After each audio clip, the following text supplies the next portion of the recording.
boring objects for sleep.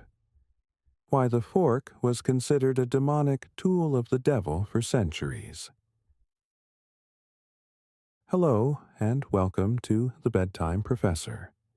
Find a comfortable position. Let your shoulders relax, release the tension in your jaw, and allow your breathing to become slow and steady. There is nothing for you to do now but rest and listen. In your home, perhaps in a drawer just a few feet away, lies an object of such profound familiarity that it has become almost invisible. It is a simple tool, a humble extension of the hand designed for the most basic of human needs. It is the fork. You have held 1,000 times. You know its weight, its balance, the cool touch of its metal against your skin. You know the gentle curve of its handle, the neat alignment of its tines, an architecture of perfect, unassuming function. It is an object of quiet utility, so deeply integrated into the grammar of our daily lives that we no longer see it. It is, for all intents and purposes, boring. But what if this simple, boring object has a secret, a hidden history, locked away in the quiet dust of centuries, a story of scandal, of royal intrigue, of religious fury, and of social revolution? What if this utensil, which you hold without a second thought, was once considered an instrument of the devil, an affront to God, a symbol of hateful vanity and unmanly affectation? Tonight, as you drift towards sleep, we are going to unlock that story. We will travel back through time, to a world that existed before the fork, and witness the moment this strange and controversial tool first pierced the fabric of Western society. So close your eyes, quiet your mind, and let us open the vault. Part 1. A World Without the Fork, the Theater of the Senses. Before we can understand the shock of the fork, we must first immerse ourselves in a world without it. Let us drift back before the 18th, the 17th, the 16th centuries. Let us settle in the heart of medieval and Renaissance Europe, in a great hall filled with the low murmur of conversation and the scent of roasted meats and wood smoke. The modern image of a medieval feast is often one of chaotic savagery. Gluttonous knights tearing at meat with their teeth, spitting out bones onto the floor, a boisterous free-for-all. The reality, however, was far more complex. The medieval banquet was not chaos. It was a highly structured and deeply symbolic piece of social theater, a public performance where the rules of society were made visible for all to see. The stage for this performance was the Great Hall, a marvel of medieval engineering and social psychology. Unlike our permanent dining rooms, these spaces were multifunctional chambers of power, so tables were rarely permanent fixtures. Instead, they consisted of long boards laid across sturdy oak trestles, easily assembled for a meal and dismantled afterward. The very act of setting up the tables was itself a ceremony, supervised by the marshal of the hall, who ensured that every board was perfectly aligned, every trestle sturdy enough to bear the weight of the coming feast. The tables were arranged in a characteristic angular U-shape, a design that was both practical and profoundly symbolic. This configuration allowed servers to move efficiently within the interior of the U, presenting dishes to the diners seated along the outside perimeter. But more than mere practicality, this arrangement created a physical manifestation of the medieval social order, with the most important guests literally at the center of attention. At the head of this formation, often on a raised platform called the dais, sat the lord and lady, their most distinguished guests and close family members. This high table was the focal point of the room, often embellished with beautiful tapestries that told stories of conquest, romance, and divine favor. These weren't mere decorations, but carefully chosen narratives that reinforced the host's legitimacy and power. The dais itself was typically raised 3 or 4 steps above the main floor, creating a theatrical elevation that allowed the Lord to survey the entire hall like a king upon his throne. From this elevated position, he could see and be seen by every soul in the hall, a physical manifestation of his authority that spoke more powerfully than any proclamation. The very architecture of the hall declared, "Here sits power, here sits judgment, here sits the man who holds your fate in his hands." From these heights of power, we must now descend to understand how the common folk were arranged in this carefully ordered world. The rest of the diners were seated on long benches, their positions meticulously assigned according to a strict and inviolable hierarchy that was as complex as any modern corporate structure. A master of ceremonies, often a trusted knight or steward, would control the seating with the precision of a chess master, ensuring that each person occupied their proper place in the descending order of social rank. This wasn't simply about protocol. It was about survival in a world where your position at table could determine your position in life. To sit at a medieval feast was to know your exact place in the world, and to have it publicly affirmed before dozens or even hundreds of witnesses. The closer you sat to the high table, the more important you were. The farther away, the more precarious your position in the social order.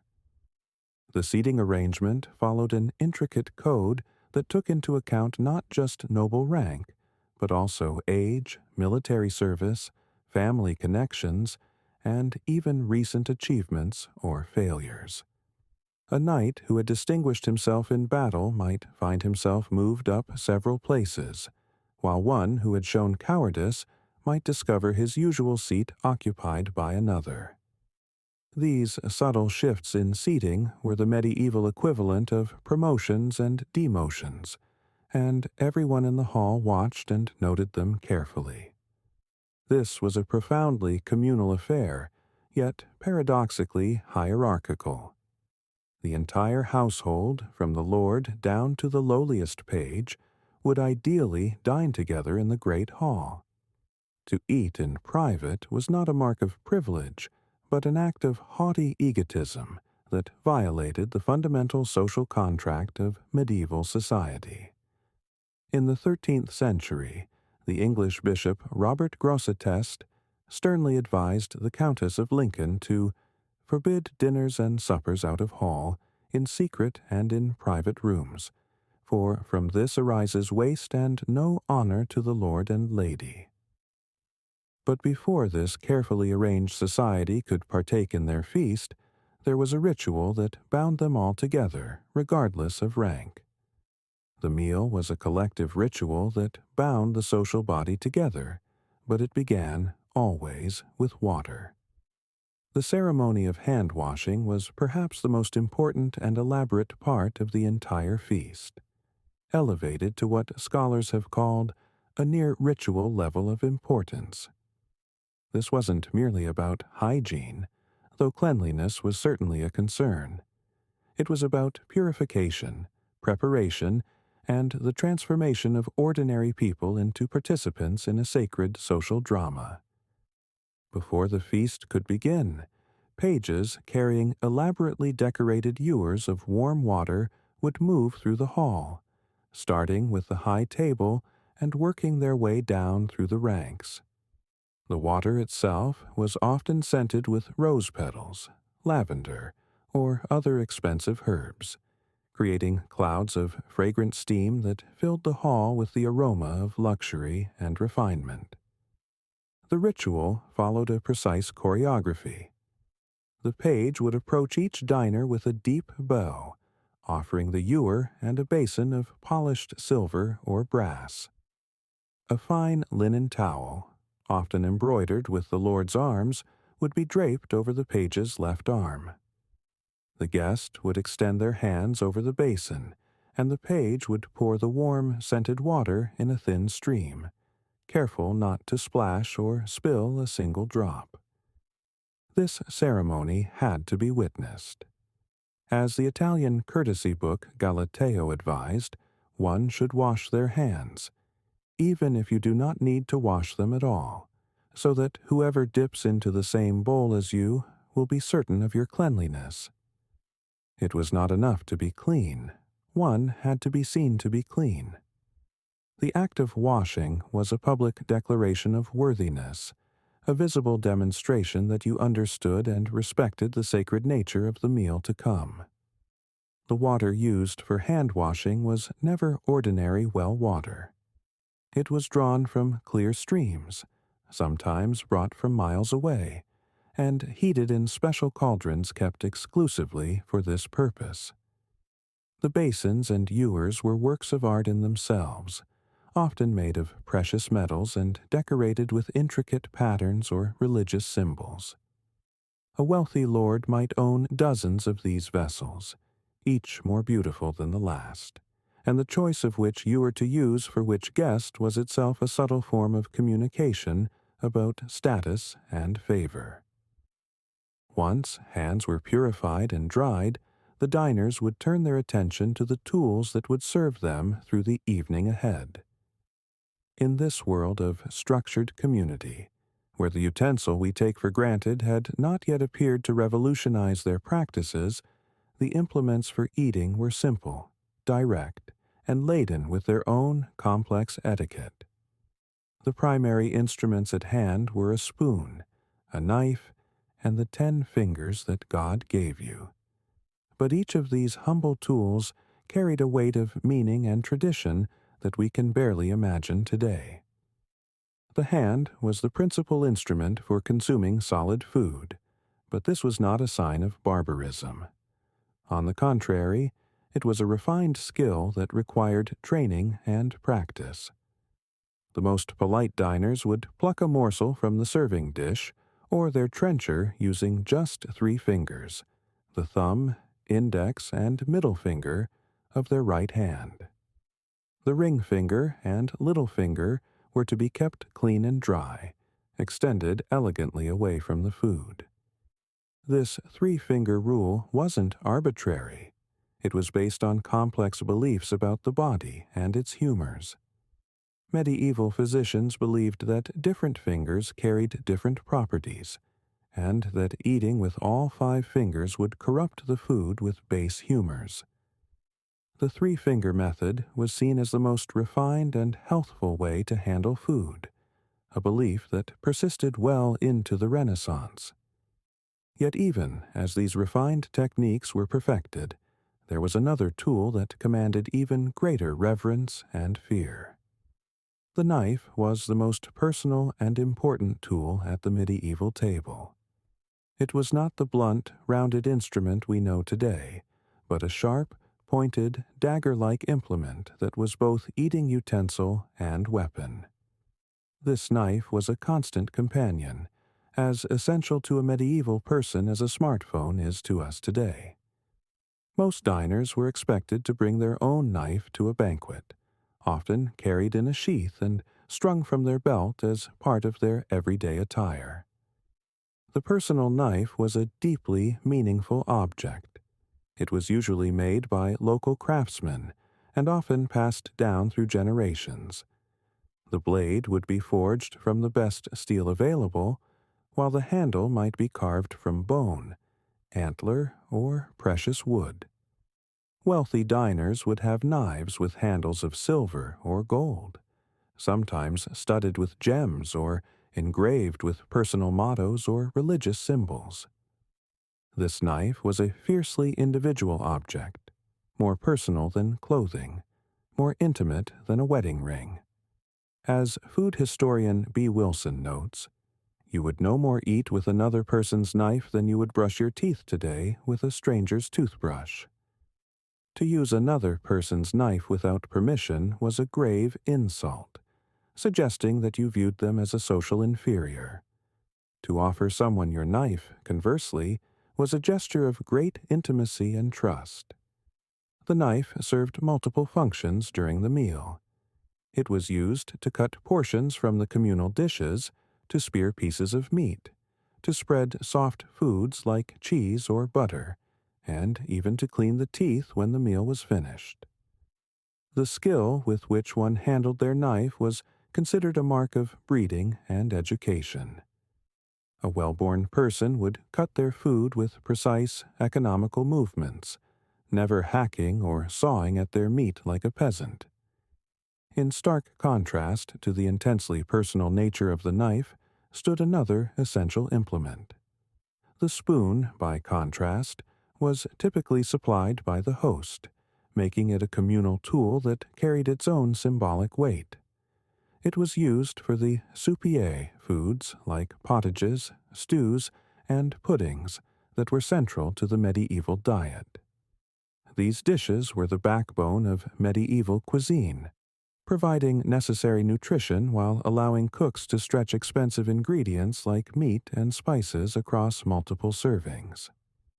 The quality of the spoon you were given was a direct indicator of your status at the table and the wealth of your host. This wasn't subtle, it was deliberately obvious. Commoners might receive spoons carved from wood or horn, functional but plain. The merchant class would be given spoons of pewter, a mixed metal that had a silvery sheen but was far less expensive than true silver. The nobility would dine with spoons of pure silver, while royalty ate with implements of gold. These spoons were often works of art. Silver spoons might be decorated with engraved patterns, family crests, or religious symbols. The handles could be twisted, carved, or cast in elaborate shapes. Some spoons had flat, pointed handles that could double as small knives for cutting soft foods. Others had hollow handles that could be filled with perfumed oils or powders, releasing subtle fragrances as they were used. The shape of the bowl itself told a story. Early medieval spoons had deep, round bowls, perfect for thick pottages and stews. Later, spoons developed more oval, shallow bowls, better suited for the increasingly refined cuisine of the later Middle Ages. The transition from round to oval bowls mirrors the evolution of medieval cooking from simple subsistence to sophisticated gastronomy. This toolkit of hand, knife, and spoon created a fascinating dynamic at the medieval table, a world that would soon be fundamentally altered by the arrival of a fourth utensil that no one in this great hall could yet imagine. The fiercely personal tool, the knife, was used to interact with a deeply communal resource, the food. The spoon, a communal tool provided by the host, was used for communal pottages and stews. This system necessitated a complex etiquette, built on trust and the careful management of intimacy.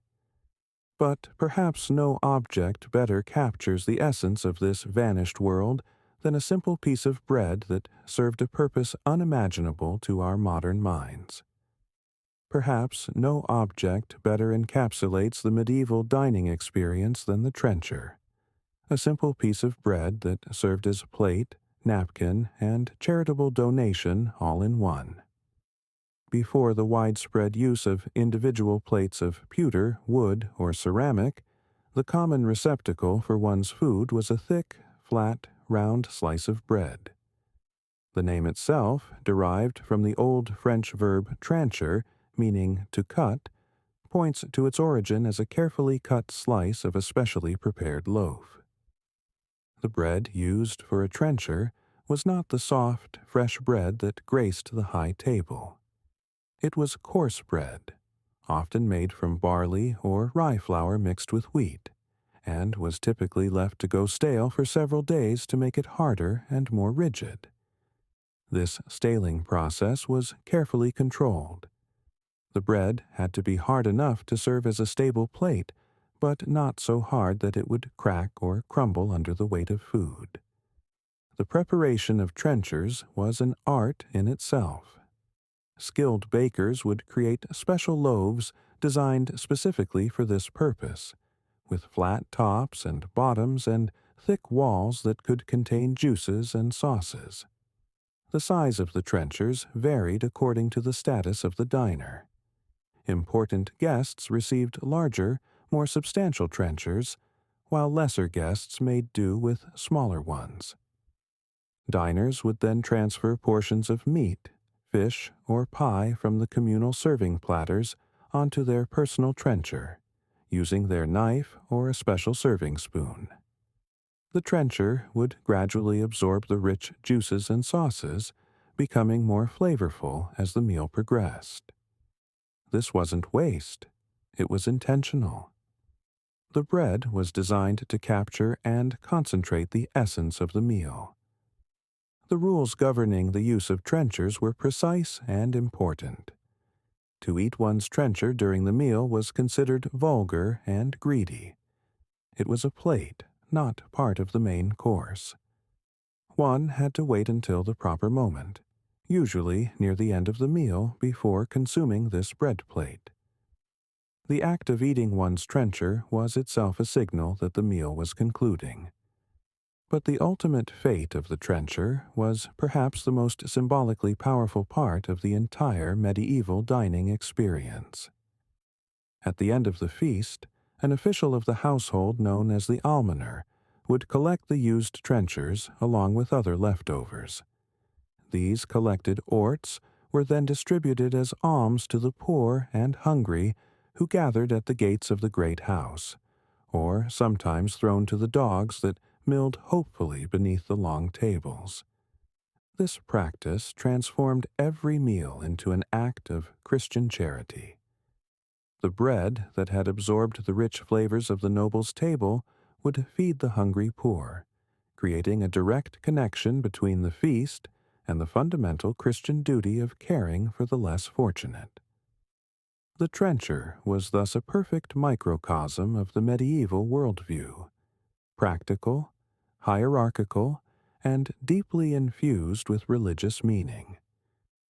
As important as these implements and customs were, none commanded more reverence or conveyed more meaning than a humble mineral that held the power to preserve life itself.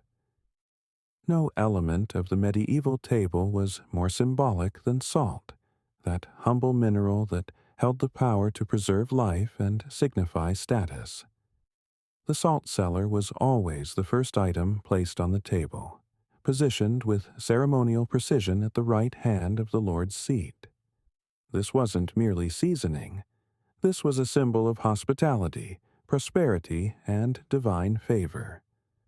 Salt was expensive in medieval Europe, often worth its weight in silver. It had to be transported great distances from coastal salt works or inland salt mines, making it a luxury item that only the wealthy could afford in quantity. The presence of salt on the table was thus a demonstration of the host's wealth and generosity. To share one's salt was to share one's prosperity. The salt cellar itself was often a masterpiece of medieval craftsmanship. Made of silver, gold, or elaborate ceramic, these vessels were designed to be seen and admired. They might be shaped like ships, castles, or mythical beasts, and were often decorated with precious stones or intricate engravings. The most famous salt cellar in medieval England belonged to King Edward III, and was shaped like a golden ship with billowing silver sails. The position of the salt cellar created an invisible but crucial boundary on the medieval table. To sit above the salt meant you were seated between the salt cellar and the high table, marking you as a person of importance and honor. To sit below the salt placed you among the lesser guests, the hangers-on, the people who mattered less in the great scheme of things. This phrase survives in English today as a description of social inferiority. The rules for using salt were precise and laden with meaning. One did not reach directly into the communal salt dish, which would be seen as greedy and contaminating. Instead, diners would use the tip of a clean knife to transfer a small portion of salt onto their trencher, from which they could season their food. This process had to be done delicately and with proper ceremony, as handling the salt incorrectly could be seen as a sign of poor breeding, or worse, ill intent. But salt was not the only substance that flowed through this carefully ordered world, binding hearts and sealing fates. Medieval banquets were accompanied by elaborate drinking rituals that were as complex and meaningful as the food service itself.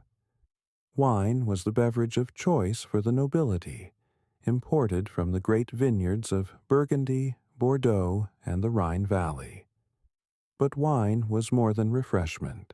It was a tool of diplomacy, a marker of status, and a sacred element in the Christian ritual of communion.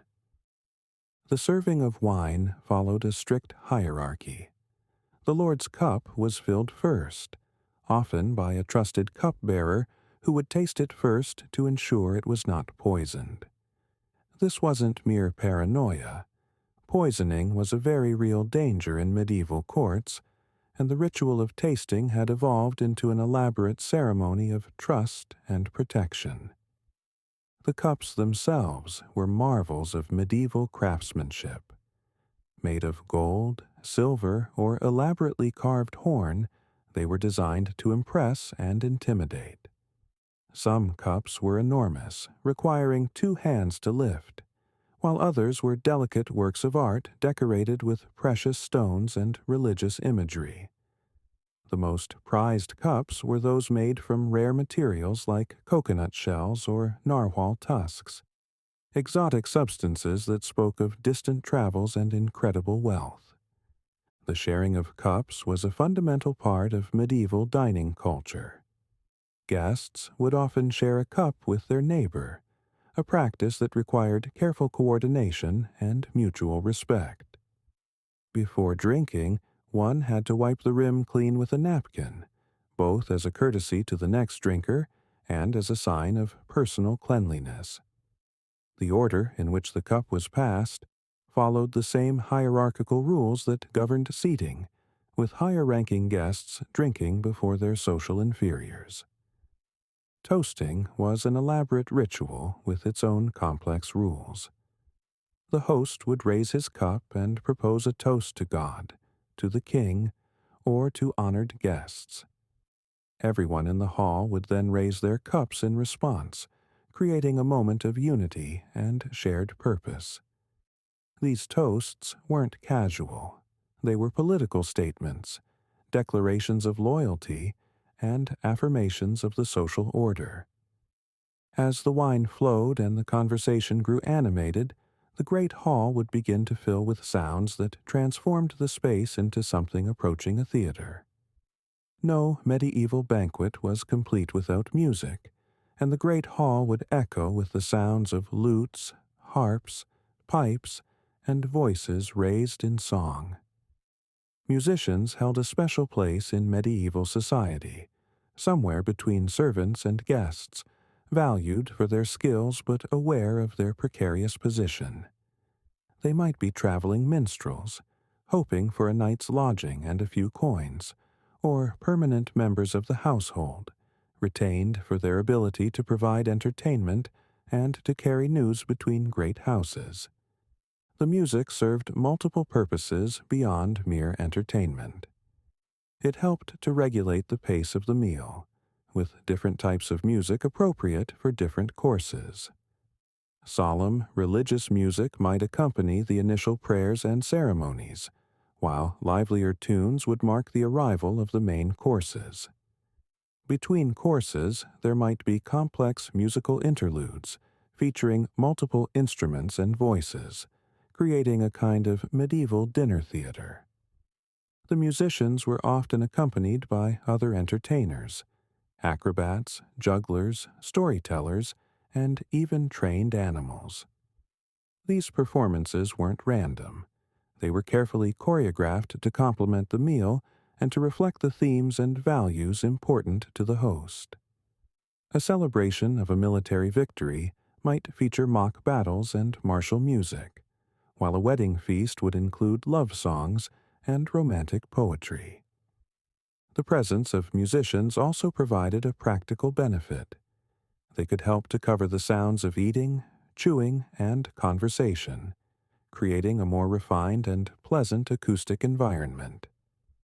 In a world without recorded music or electronic amplification, live musicians were the only way to fill the great spaces of medieval halls with sound and energy.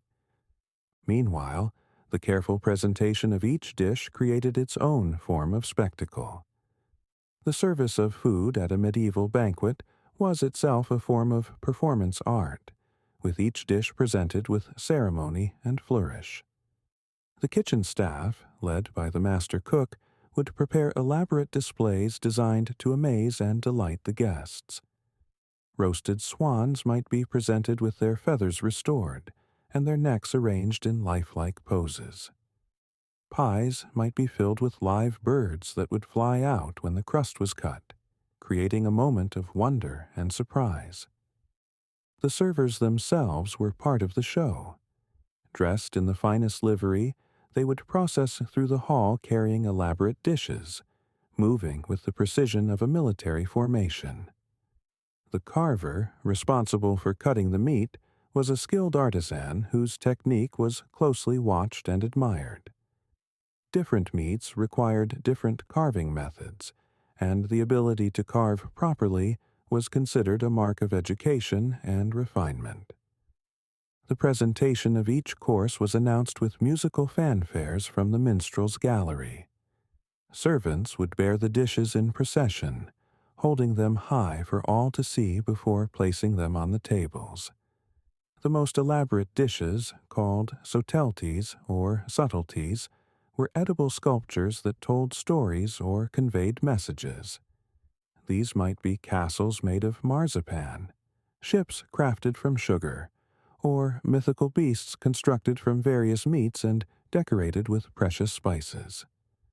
The timing of service was carefully orchestrated to maintain the proper rhythm of the feast. Too fast, and the meal would seem rushed and ungracious. Too slow, and the guests would become restless, and the food would grow cold.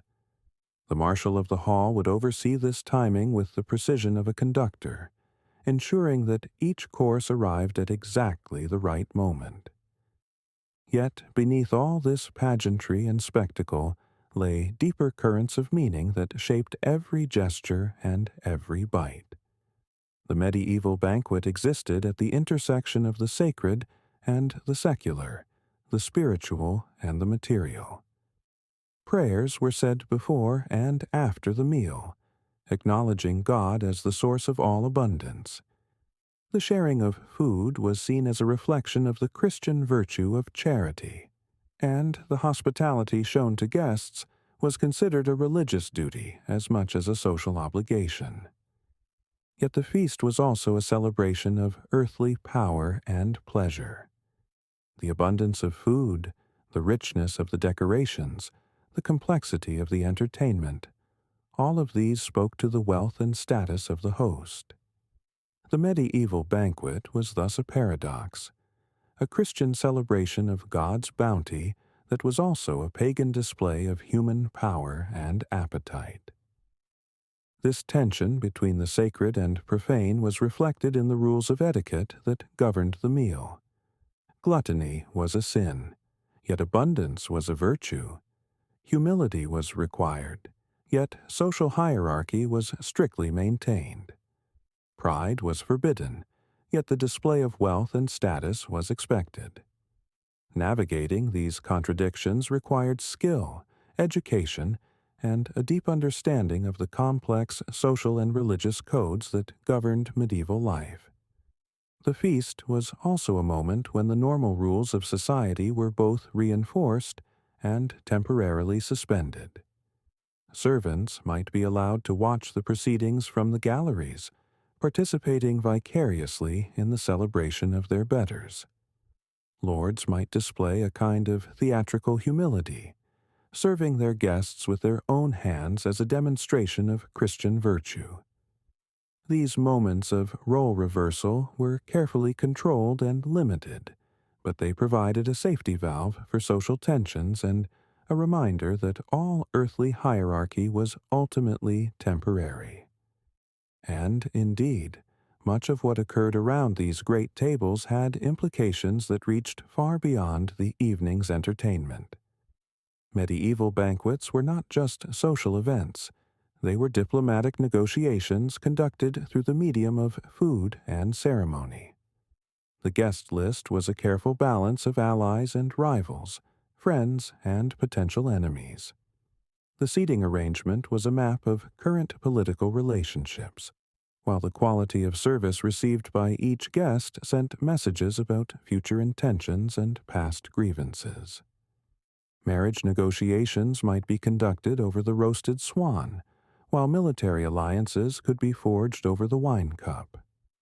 The presence or absence of certain guests was noted and interpreted by all present. A slight in seating or service could lead to lasting enmity, while unexpected honor might signal a dramatic shift in political allegiances. The feast provided a controlled environment for these delicate negotiations. The rules of hospitality required that guests be treated with courtesy and respect, regardless of personal or political differences.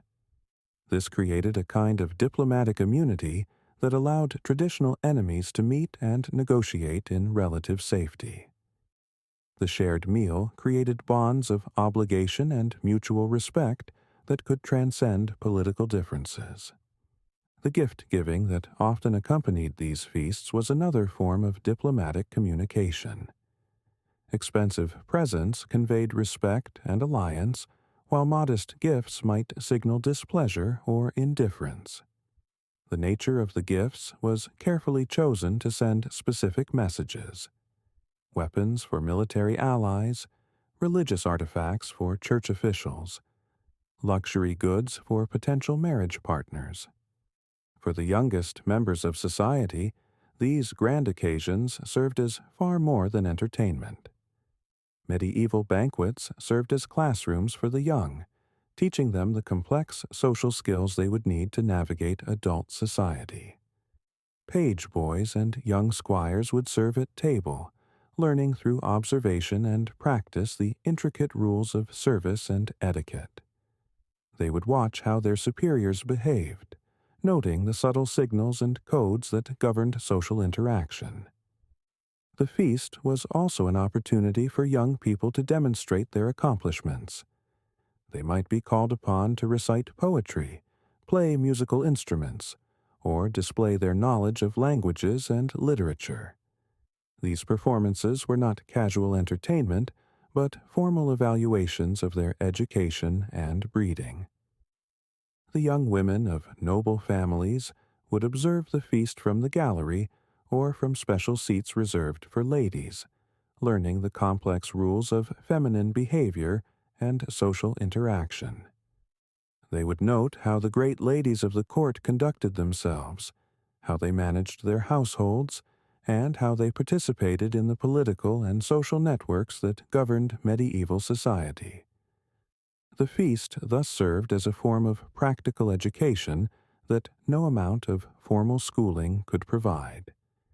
It taught young people how to read social signals, how to behave appropriately in different situations, and how to use food and hospitality as tools of social and political manipulation.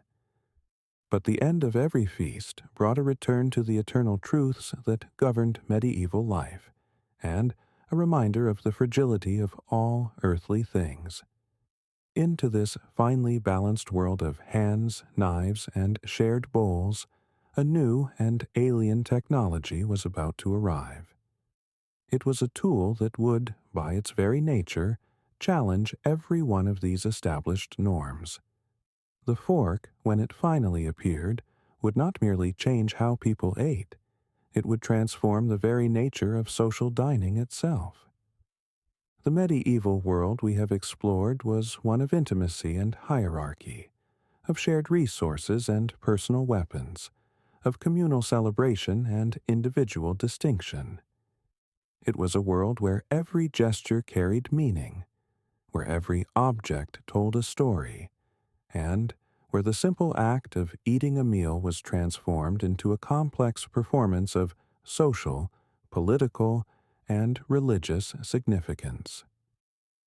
This world was about to be forever changed by a simple two-pronged implement that would arrive from the exotic East, carried in the baggage of a Byzantine princess.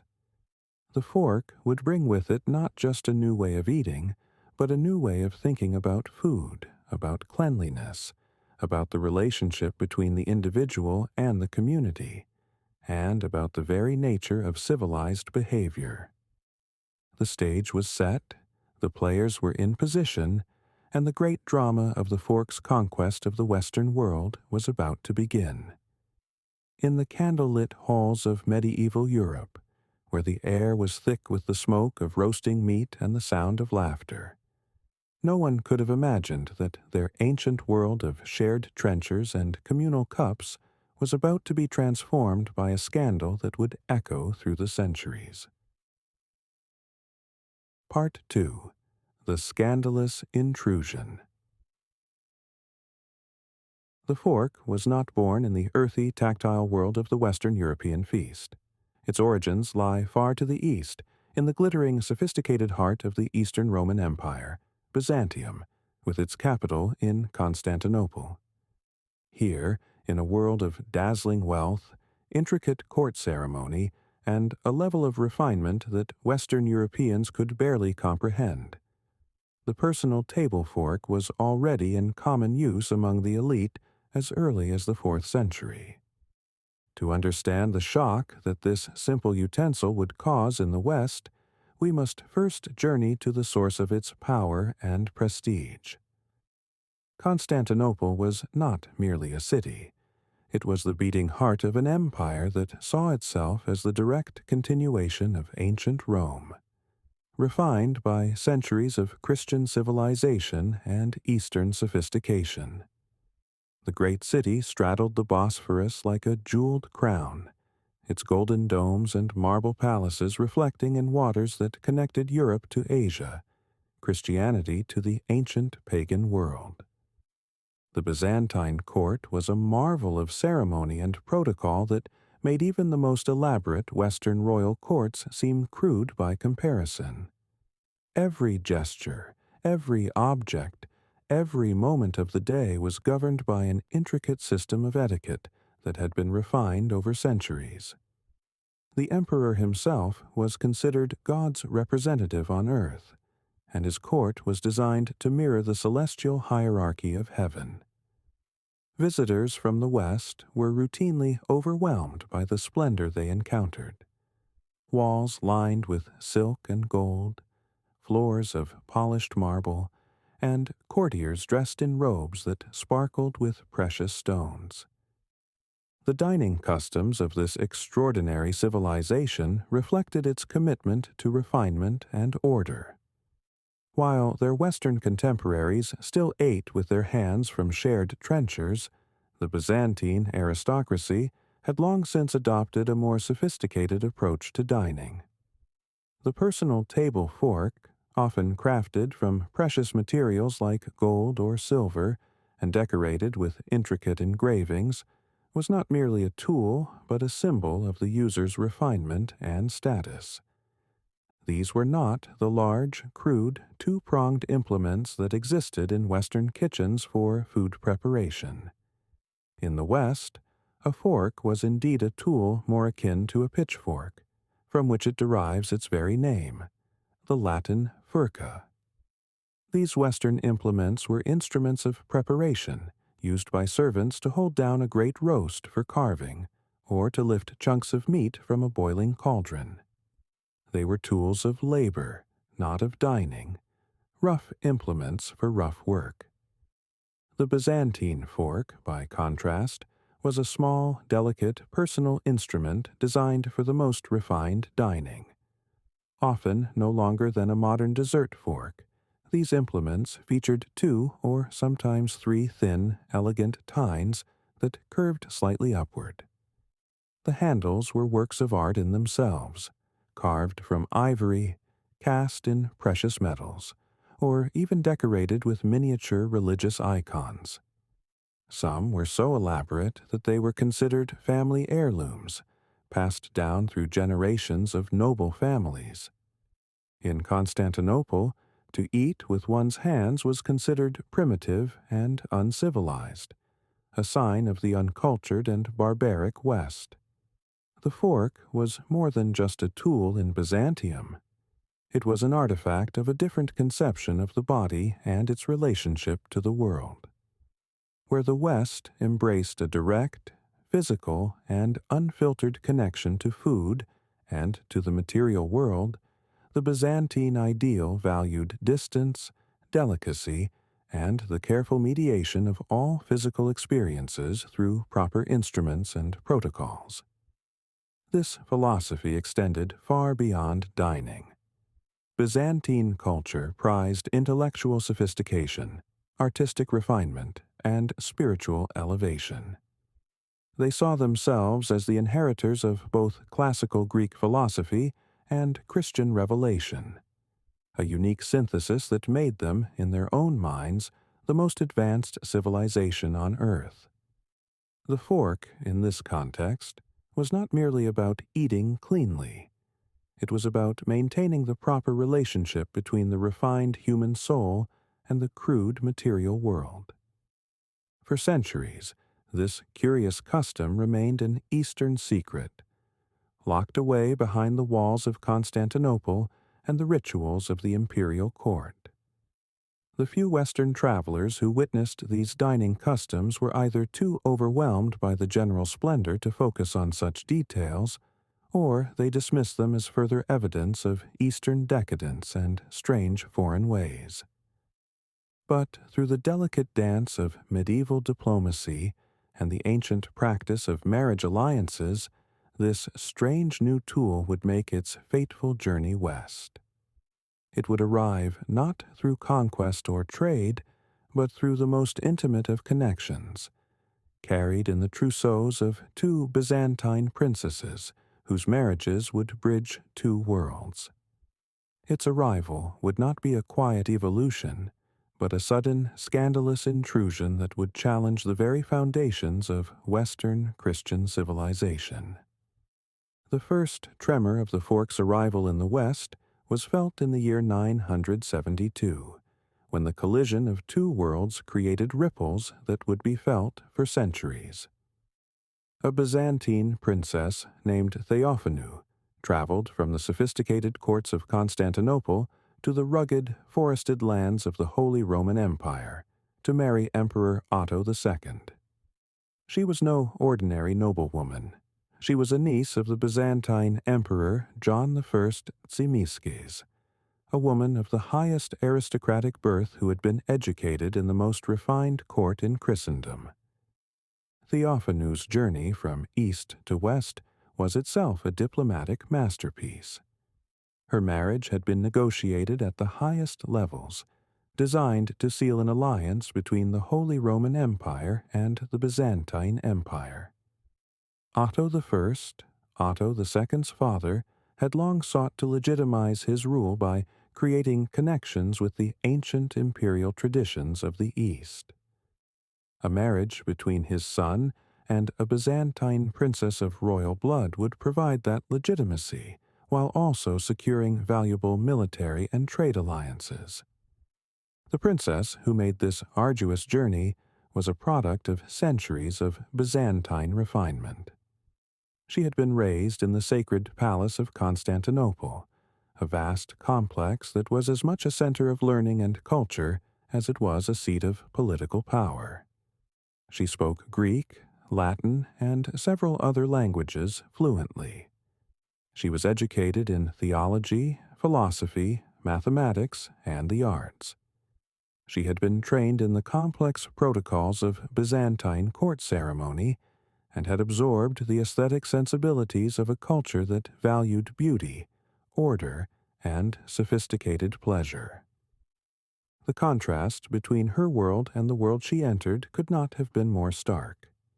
The Holy Roman Empire of the 10th century was a collection of Germanic territories united by personal loyalty to the emperor and a shared Christian faith, but it was still fundamentally a warrior culture. The aristocracy were essentially glorified tribal chiefs who had converted to Christianity and adopted some of the trappings of Roman imperial authority, but they remained at heart a people who valued physical courage, personal honor, and direct action over intellectual sophistication. When Theophanu arrived at the Ottonian court with her magnificent escort, she brought with her treasures and customs that were utterly alien to the German nobility. Chroniclers of the time, such as Thietmar of Merseburg, recorded the astonishment and deep suspicion she caused among her new subjects. Everything about her seemed strange and possibly dangerous to German eyes. She bathed once a day, a display of luxury that was viewed as not merely wasteful, but potentially unhealthy and possibly immoral. In Germanic culture, excessive attention to bodily cleanliness was associated with vanity and weakness. Warriors were supposed to bear the honest dirt of battle and hard work. Excessive washing suggested an unhealthy preoccupation with physical pleasure and comfort. Her clothing was equally scandalous. She wore luxurious silks imported from distant lands, fabrics so fine and smooth that they seemed almost liquid in their movement.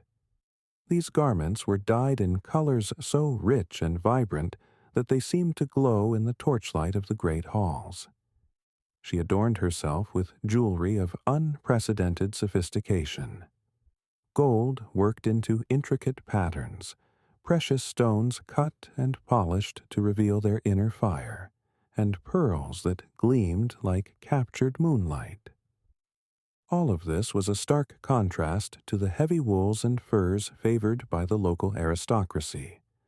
Practical garments designed for warmth and durability rather than beauty or comfort.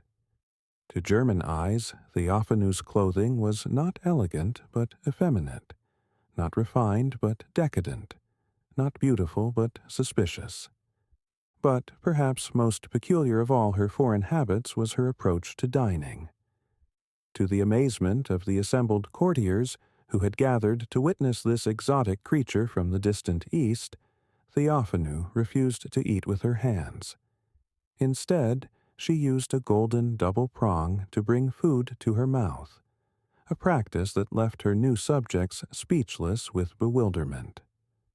The German court, accustomed to the direct, honest, and physical practice of eating with their fingers, did not see this as an admirable innovation or a sign of superior civilization.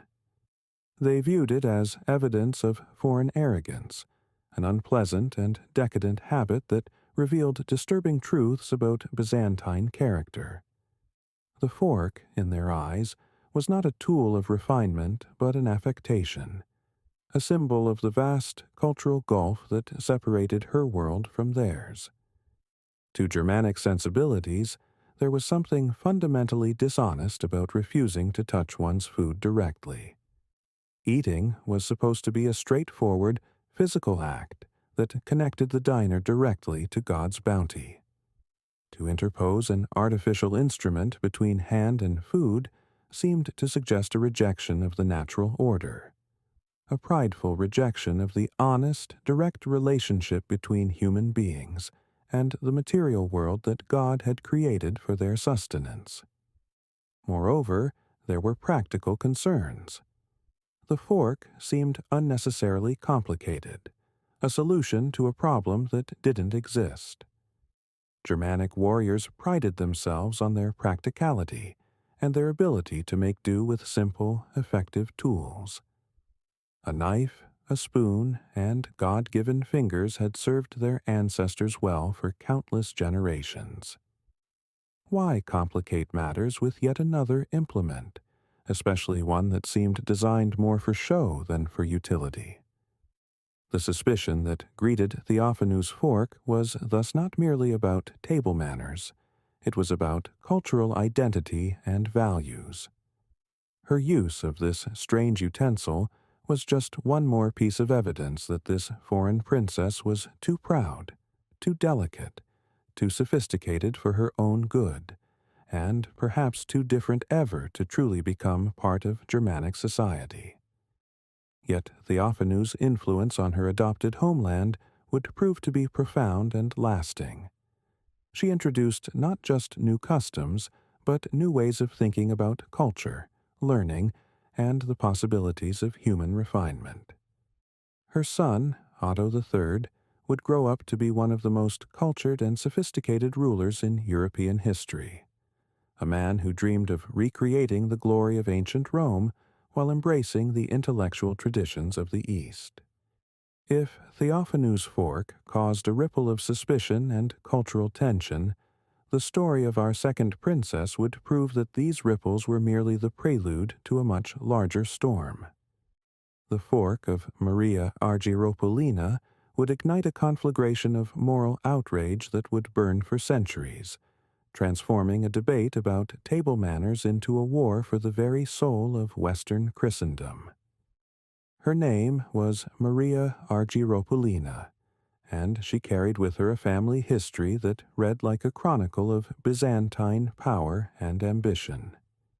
She was a member of the powerful Argyros family, one of the great aristocratic dynasties that had shaped the political and cultural life of the Eastern Empire for generations.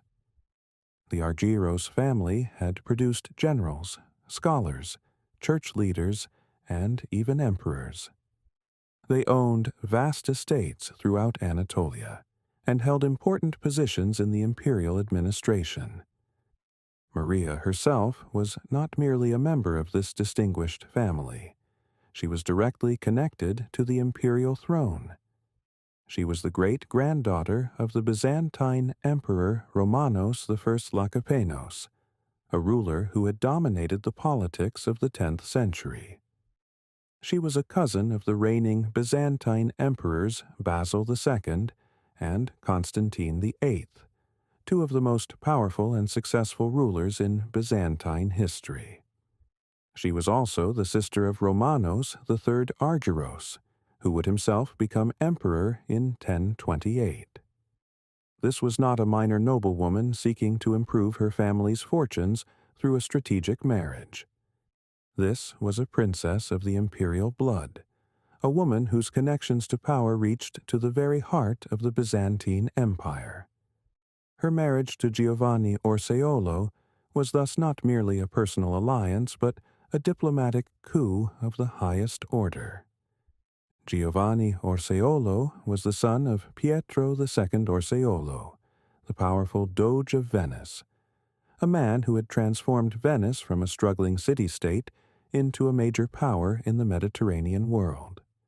Pietro II was a ruler of extraordinary vision and ambition, who understood that Venice's future lay not just in trade, but in the careful navigation of the complex political relationships that connected East and West. The choice of Venice as the stage for this next act in our drama was historically perfect, almost as if the forces of history had conspired to create the ideal setting for the fork's dramatic entrance into Western consciousness. At the turn of the first millennium, Venice was a unique entity in the medieval world, a city that existed at the intersection of multiple civilizations and cultures. Venice was neither fully Eastern nor fully Western, neither completely Byzantine nor entirely Latin. It was a republic that owed nominal allegiance to the Byzantine Empire, but maintained practical independence. It was a Christian city that did business with Muslims, Jews, and pagans with equal enthusiasm. It was a place where Greek merchants conversed with German traders, where Arabic numerals were used alongside Roman letters, where Eastern silks were sold to Western nobles. The city itself was a marvel of engineering and adaptation, built on a collection of muddy islands in a shallow lagoon, connected by canals and bridges that created a unique urban environment unlike anything else in Europe. Its canals teemed with ships from across the Mediterranean world. Byzantine galleys loaded with spices and silks, Arab dhows carrying precious stones and incense, Western cogs filled with wool and grain. The political structure of Venice was equally unique. While most of Europe was organized around feudal relationships between lords and vassals, Venice was a merchant republic governed by a complex system of councils and offices designed to prevent any single individual or family from gaining too much power. The Doge was the nominal head of state, but his power was carefully limited by an intricate system of checks and balances. Into this cosmopolitan world came Maria Argyropoulina in the year 1004, traveling from Constantinople to marry Giovanni Orseolo, in what was intended to be a marriage alliance that would cement the relationship between Venice and the Byzantine Empire. The wedding was a magnificent affair, carefully choreographed to demonstrate the wealth and power of both families, while showcasing Venice's unique position as a bridge between East and West. A lavish wedding banquet was held in the Doge's palace, a building that was itself a symbol of Venice's unique character. The palace combined Byzantine architectural elements with Western European features, its golden mosaics and marble columns reflecting both the artistic traditions of Constantinople and the practical needs of a Western merchant republic. The assembled Venetian nobility who gathered for this feast represented the cosmopolitan character of their city. These were men and women who had traveled widely, who conducted business across cultural and religious boundaries, who were accustomed to encountering foreign customs and exotic practices. They were not provincial nobles who had never seen beyond their own estates. They were sophisticated merchants and diplomats who prided themselves on their worldliness. Yet what they witnessed at that wedding banquet was not a charming foreign custom that they could appreciate and perhaps adopt. It was, to their eyes, an act of shocking hubris that challenged the very foundations of Christian civilization. Like Theophanu before her, Maria Argyropoulina would not touch her food with her fingers, but her demonstration of this Byzantine custom would have consequences far more dramatic and lasting than anything that had occurred in the Germanic courts. The young princess, resplendent in silks and jewels that sparkled in the candlelight of the great hall, commanded her eunuchs to cut her food into small, delicate pieces. These eunuchs, themselves exotic figures who represented the alien character of Byzantine court culture, performed their task with practiced precision, reducing each portion of meat, fish, and fowl into bite-sized morsels. Then, to the amazement and growing horror of the assembled guests, Maria would lift these morsels to her mouth, using a small, two-pronged golden fork that glittered in the torchlight like some supernatural artifact. The fork itself was a masterpiece of Byzantine craftsmanship, its handle decorated with intricate engravings and its tines shaped with mathematical precision to perform their function with maximum efficiency and elegance. The reaction was not admiration or curiosity. It was one of horror and disgust that seemed to grow with each bite the princess took. The Venetian clergy present, men who had been chosen to bless this union and to pray for the prosperity of the new marriage, watched with mounting alarm as this foreign princess demonstrated what they could only interpret as a profound rejection of Christian values and divine order. The theological implications of what they were witnessing seemed clear and terrifying. Here was a woman who refused to touch the food that God had provided with the hands that God had given her. Here was a princess who seemed to believe that God's creation, both the food he had provided and the human body he had designed, was somehow unworthy of direct contact. Here was a demonstration of pride so extreme that it appeared to be a direct challenge to the will of the Almighty.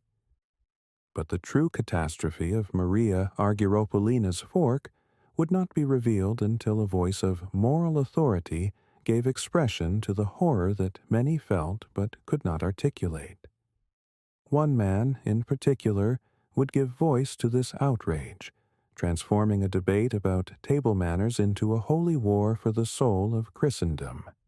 And that man would ensure that the fork's reputation as an instrument of evil would endure for centuries to come.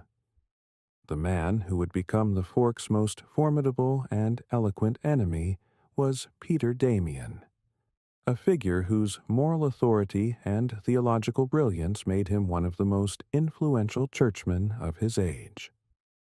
Damian was no provincial cleric content to tend his small flock and avoid controversy. He was a Benedictine monk, a fierce ascetic, a pioneering theologian, and later a doctor of the Church whose writings would influence Christian thought for centuries. Peter Damian was born into poverty in the Italian city of Ravenna, but his extraordinary intelligence and passionate commitment to reform had elevated him to the highest ranks of the medieval Church. He was a man who had dedicated his entire life to combating what he saw as the rampant corruption, luxury, and licentiousness that threatened to destroy Christian civilization from within. Damian's approach to reform was not gentle persuasion, but righteous fury. He wrote scathing treatises against simony, the practice of buying and selling church offices. He campaigned tirelessly against clerical marriage and sexual immorality among the clergy.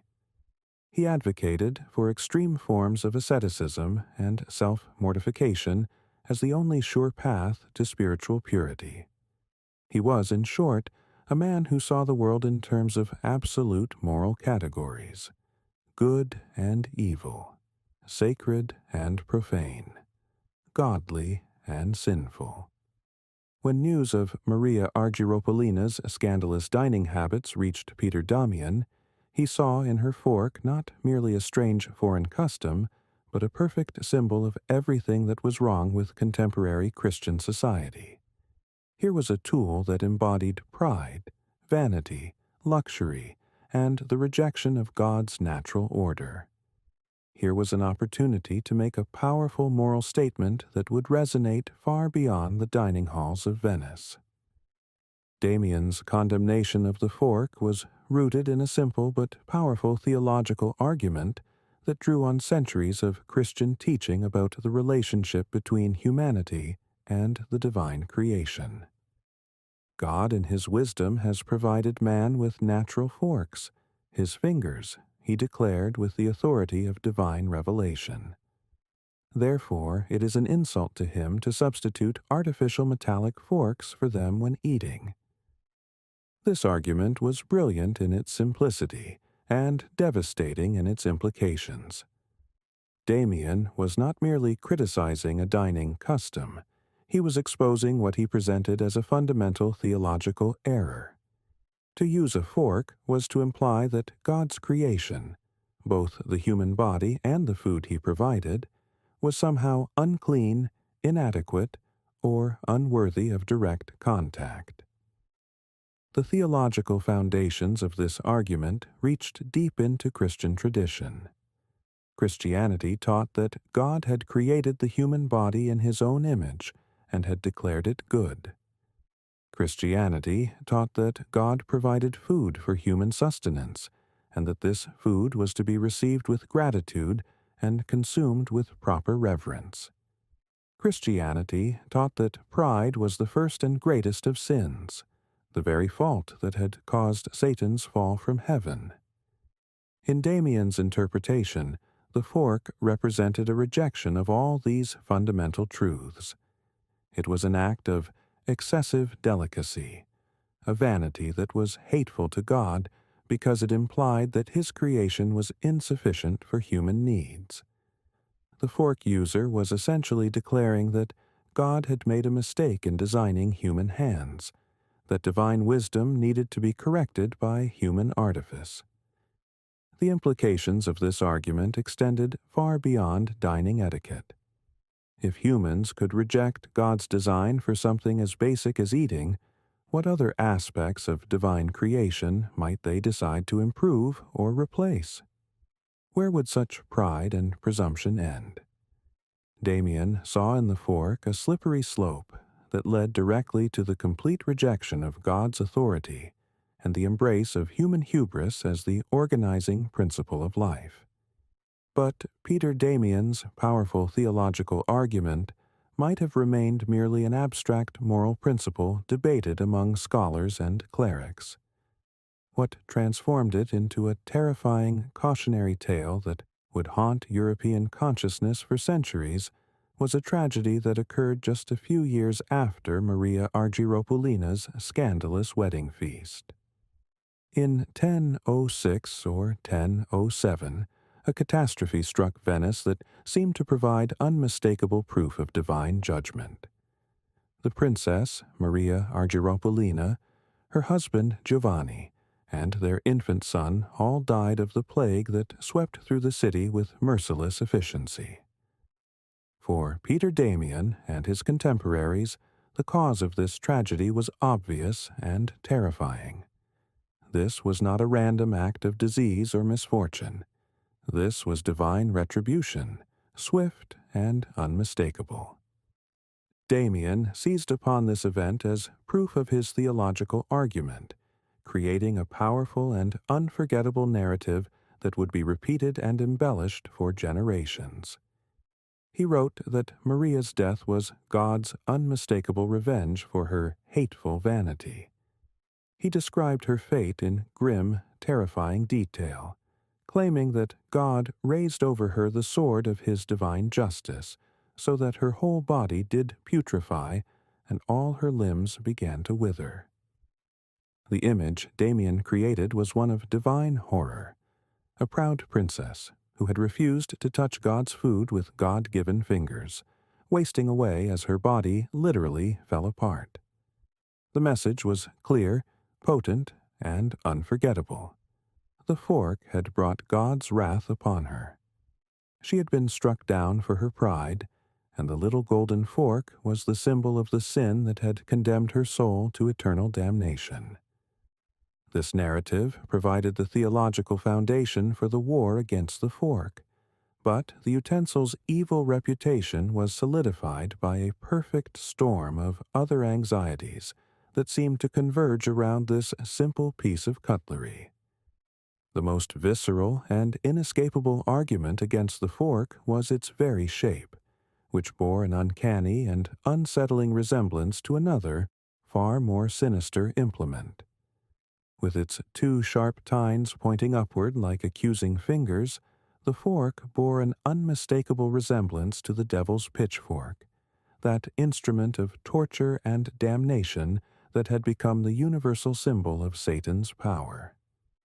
This visual association was not accidental or superficial.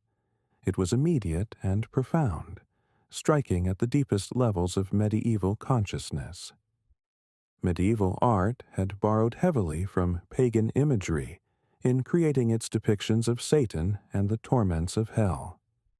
The tridents, carried by ancient sea gods like Poseidon and Neptune, had been transformed into the devil's pitchfork, an instrument used to torment the damned in the fires of hell.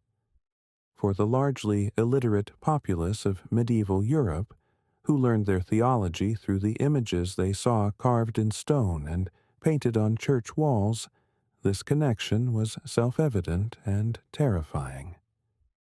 To use a fork at the dinner table was, in a very real sense, to wield a miniature version of the devil's own weapon. Every meal became a kind of blasphemous ritual, every bite a communion with evil rather than a celebration of God's bounty. The fork transformed the act of eating from a sacred acknowledgement of divine providence into a demonic parody of Christian communion. This demonic association was reinforced by social and gender prejudices that ran deep in medieval society. The fork was consistently seen as an unmanly, effeminate affectation, a tool for the dainty and the decadent, rather than for proper, God-fearing men. Real men, the argument went, ate with their hands like their fathers and grandfathers before them. The fork was for weaklings who couldn't handle the honest, direct contact between human flesh and God's creation. This gendered critique of the fork drew on deep-seated medieval anxieties about masculinity and spiritual authority. In a warrior culture that prized physical courage and direct action, anything that seemed to interpose distance or mediation between a man and his world was suspect.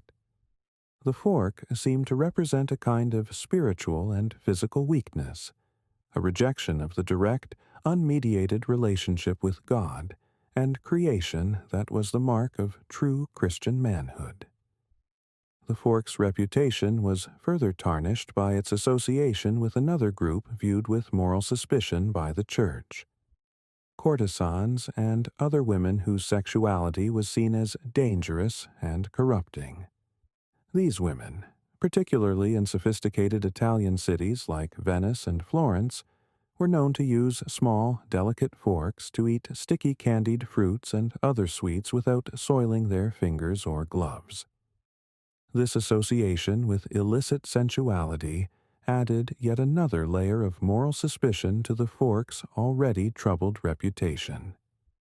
The implement became linked not just with pride and effeminacy, but with sexual immorality and the kind of refined luxury that the Church associated with spiritual corruption. The fork was thus condemned on multiple, overlapping fronts. It was an insult to God's creation, a symbol of deadly pride, visually associated with the devil's own instrument of torture, linked to foreignness and effeminacy, and connected to sexual immorality and spiritual corruption. This powerful confluence of anxieties created a formidable barrier to the fork's acceptance that would persist for centuries. For hundreds of years, the fork remained a pariah in most of Europe, a tool so thoroughly associated with evil and corruption that even to be seen using one was to invite suspicion and condemnation. The story of the fork's scandalous intrusion into Western consciousness thus became one of the great cautionary tales of medieval Christianity, a perfect example of how pride and vanity could lead to divine punishment and eternal damnation. Peter Damian's powerful narrative of Maria Argyropulina's fate would be told and retold for generations, a terrifying reminder of what happened to those who dared to reject God's natural order in favor of human artifice and foreign sophistication. Yet, even as the fork was being condemned and banished from most of Christian Europe, the seeds of its eventual triumph were already being planted. For the fork's practical advantages could not be denied forever, and there were places where necessity would eventually overcome prejudice, where utility would triumph over ideology, and where the simple desire for cleaner, more efficient dining would prove stronger than centuries of theological condemnation. Part 3. The Slow Conquest of the West.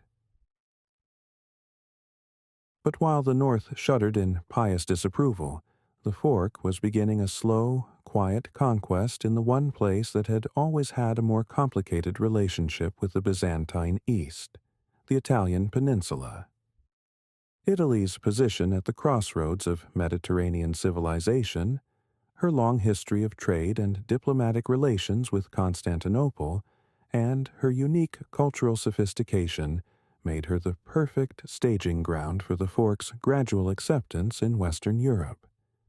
The Italian peninsula in the medieval period was not a unified nation, but a patchwork of city-states, republics, duchies, and papal territories, each with its own character and customs. Yet, despite their political fragmentation, these Italian territories shared certain cultural traits that would prove crucial to the fork's eventual triumph. They were urban rather than rural, commercial rather than feudal, and increasingly sophisticated in their approach to art, learning, and the pleasures of refined living. The merchant families of Venice, Florence, Genoa, and other Italian trading centers had grown wealthy through commerce with the Byzantine Empire and the Islamic world. These merchants had traveled extensively, had seen the dining customs of Constantinople and Damascus, and had acquired a taste for luxury and sophistication that set them apart from their northern European counterparts. They were cosmopolitan in outlook, curious about foreign customs, and willing to adopt innovations that enhanced their comfort and status. While the rest of Europe viewed the fork with deep suspicion and religious horror, Italy began to slowly, cautiously, and pragmatically embrace this controversial utensil. The peninsula's long history of trade and diplomacy with the Byzantine Empire meant the tool was not entirely alien, and by the 11th century it was already in limited use among the upper classes of Venice and other Italian cities with strong Eastern connections. But the fork's true champion in Italy was not a person, but a food that would become synonymous with Italian civilization itself: pasta. As pasta, in its many forms, became a more central and beloved part of the Italian diet, the sheer utility of the fork became increasingly undeniable. The relationship between pasta and the fork's acceptance in Italy cannot be overstated. It was a marriage of necessity that would eventually convince even the most skeptical observers of the utensil's practical value. Pasta had ancient origins in Italy, but it truly flourished during the Renaissance period, when improvements in milling technology and the introduction of durum wheat created the conditions for the development of the long, thin, sauce-absorbing noodles that we associate with Italian cuisine today. These new forms of pasta presented unique challenges for diners accustomed to eating with their hands, a knife, and a spoon. Twirling long, slippery, sauce-coated strands of noodles around a 2- or 3-tined fork was far more effective, and certainly more elegant, than chasing them with a wooden spike or grappling with them using clumsy, sauce-stained fingers. The fork transformed pasta from a messy, awkward food into an elegant dining experience that could be enjoyed in polite company without embarrassment or staining one's clothing. The practical advantages were so obvious that even religious scruples began to weaken in the face of utility. Italian clergy, who had initially shared their Northern European colleagues' suspicion of the fork, gradually came to accept its use, at least in private. The tool that had once been condemned as an instrument of the devil was slowly being recognized as a solution to a genuine practical problem. By the 14th century, the table fork had become commonplace among Italian merchants and nobles, who carried their personal cutlery sets in leather cases called cadena from one dinner party to another. These portable cutlery sets, often crafted from precious materials and decorated with family crests, became status symbols in their own right. The Medici family of Florence, one of the wealthiest and most powerful dynasties in Europe, was reported to own 56 silver forks by the 15th century, a remarkable collection that demonstrated both their wealth and their embrace of this once controversial innovation. The fork's victory in Italy was not absolute, even within the peninsula itself. Its adoption was heavily stratified by class, with the aristocracy and wealthy merchants embracing the utensil while the lower classes continued to eat with their hands for centuries to come. This class division created a fascinating cultural dynamic where the same meal might be consumed in two entirely different ways, depending on the social status of the diners. In Naples, from the 17th to the 19th century, eating pasta became a form of public spectacle that highlighted this class divide.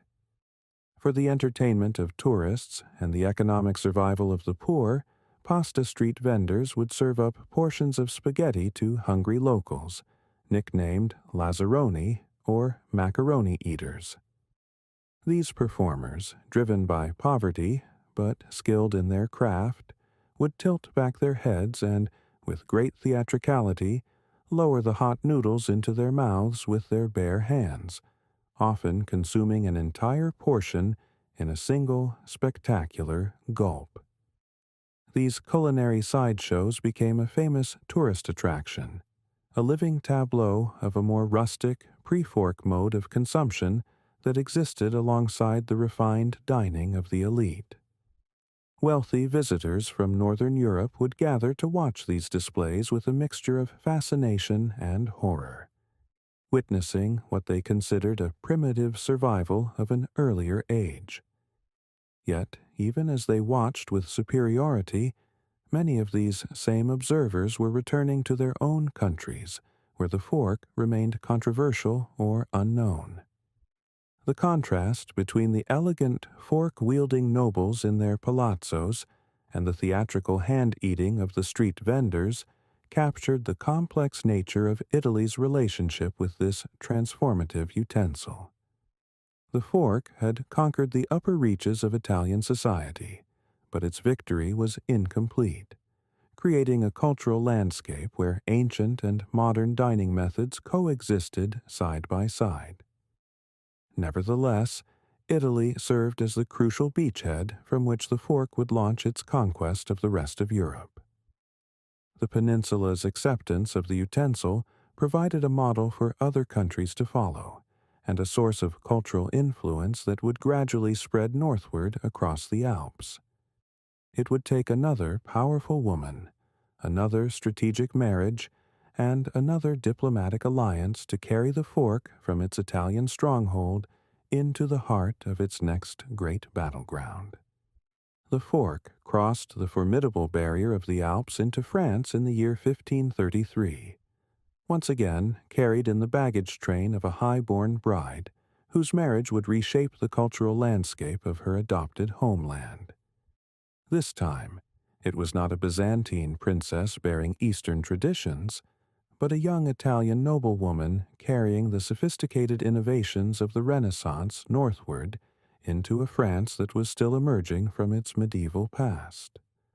Her name was Catherine de' Medici, and she was a daughter of one of the most powerful and cultured families in Europe.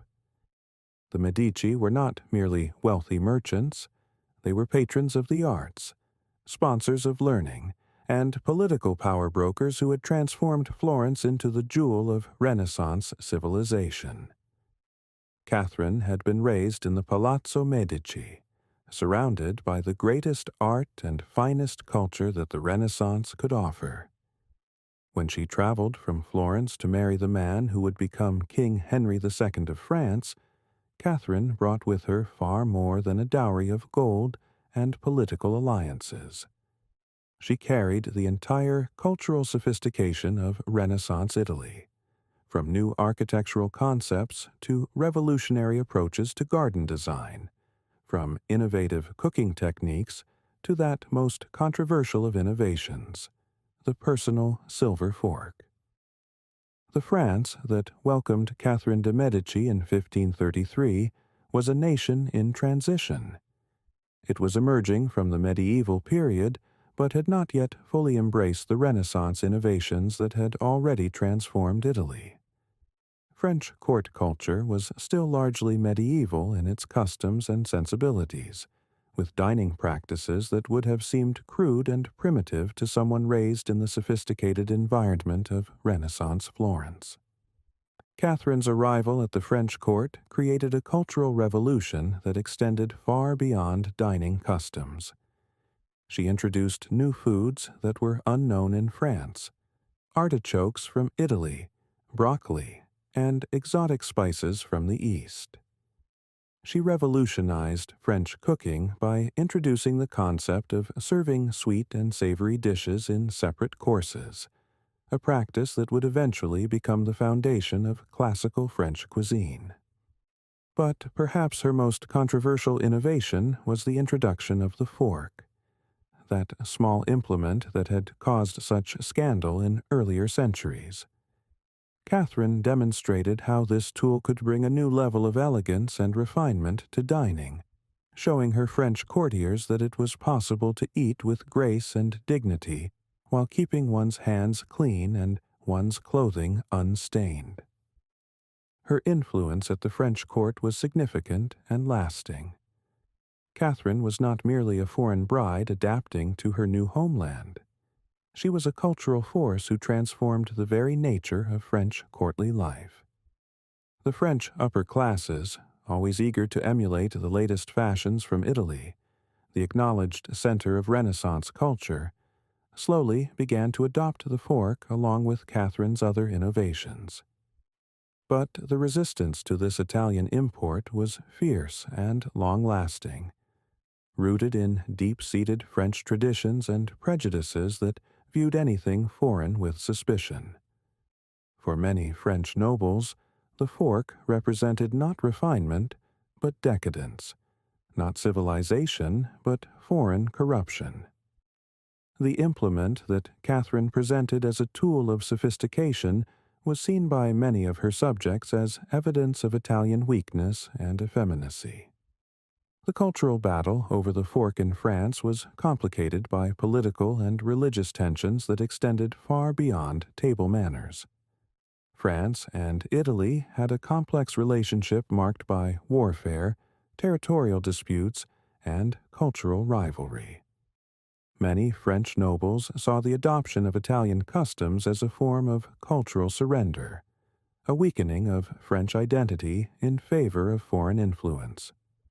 For over a century, the French court remained a battleground in this cultural conflict over the controversial utensil. The fork's supporters argued for its practical advantages and its role in elevating the tone of courtly dining. Its opponents countered that traditional French methods were superior, and that the adoption of foreign customs represented a dangerous erosion of national character.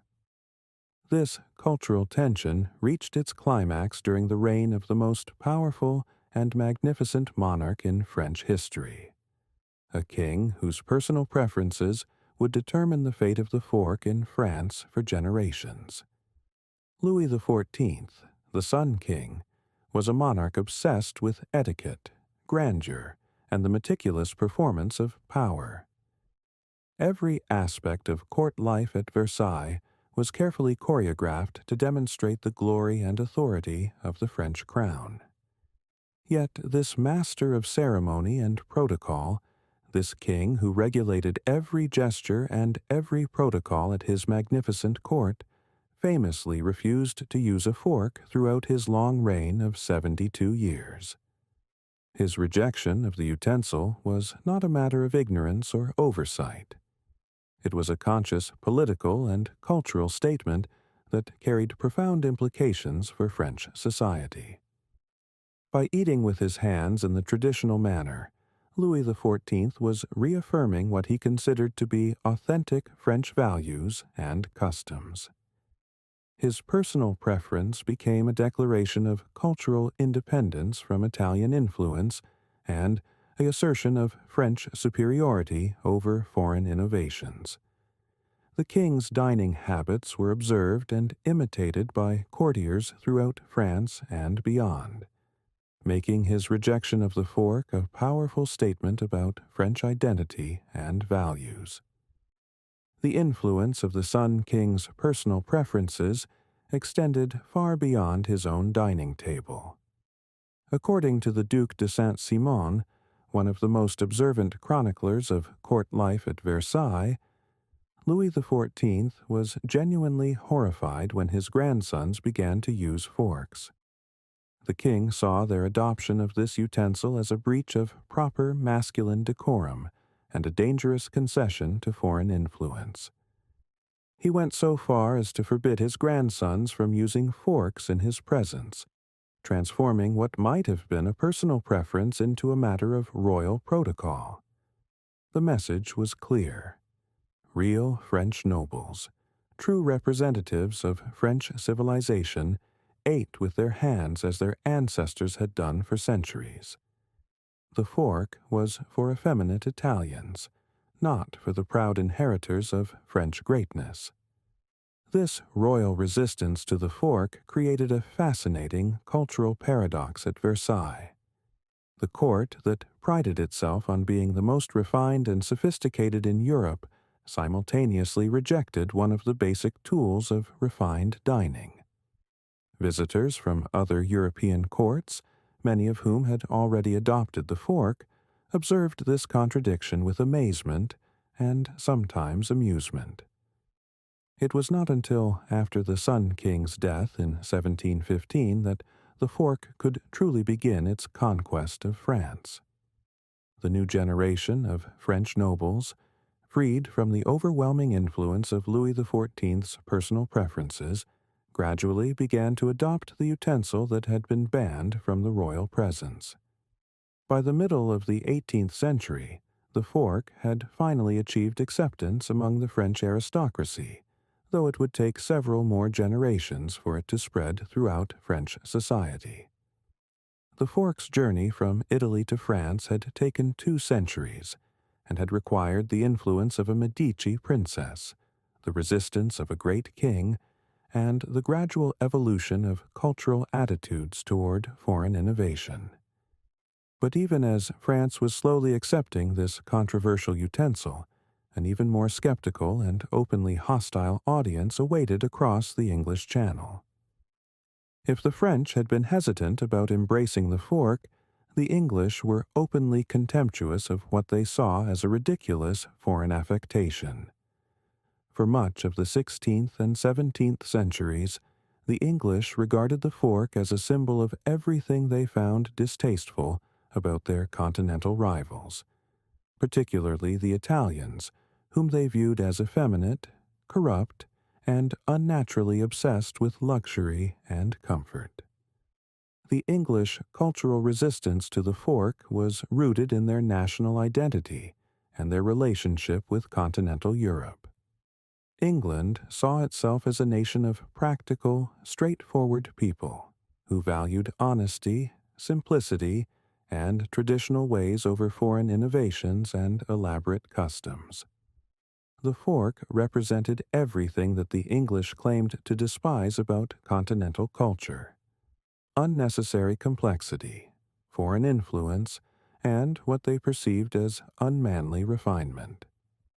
The story of the fork's disastrous initial reception in England centers on one eccentric and adventurous traveler whose enthusiasm for Italian customs would make him a figure of national ridicule. Thomas Coryat was a man of immense curiosity and boundless energy, who embodied both the best and worst aspects of English attitudes toward foreign travel and cultural exchange. In 1608, Coryat undertook an extraordinary grand tour of Europe, much of it accomplished on foot in an age when such travel was both dangerous and difficult. He was a man driven by an insatiable curiosity about the world beyond England's shores, fascinated by the different customs, languages, and ways of life he encountered in his travels. Coryat's journey took him through France, Italy, Switzerland, and Germany, exposing him to a wide range of cultural practices that were unknown or uncommon in England.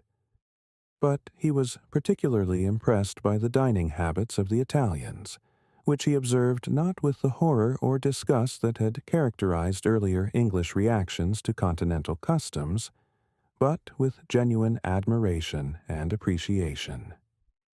He was struck by the Italian's use of what he called the little fork, an implement that he saw not as effeminate or corrupt, but as evidence of a truly advanced and civilized society. In his wonderfully eccentric 1611 travelogue, Coryat's crudities hastily gobbled up in 5 months' travels, he described the practice with undisguised enthusiasm and admiration.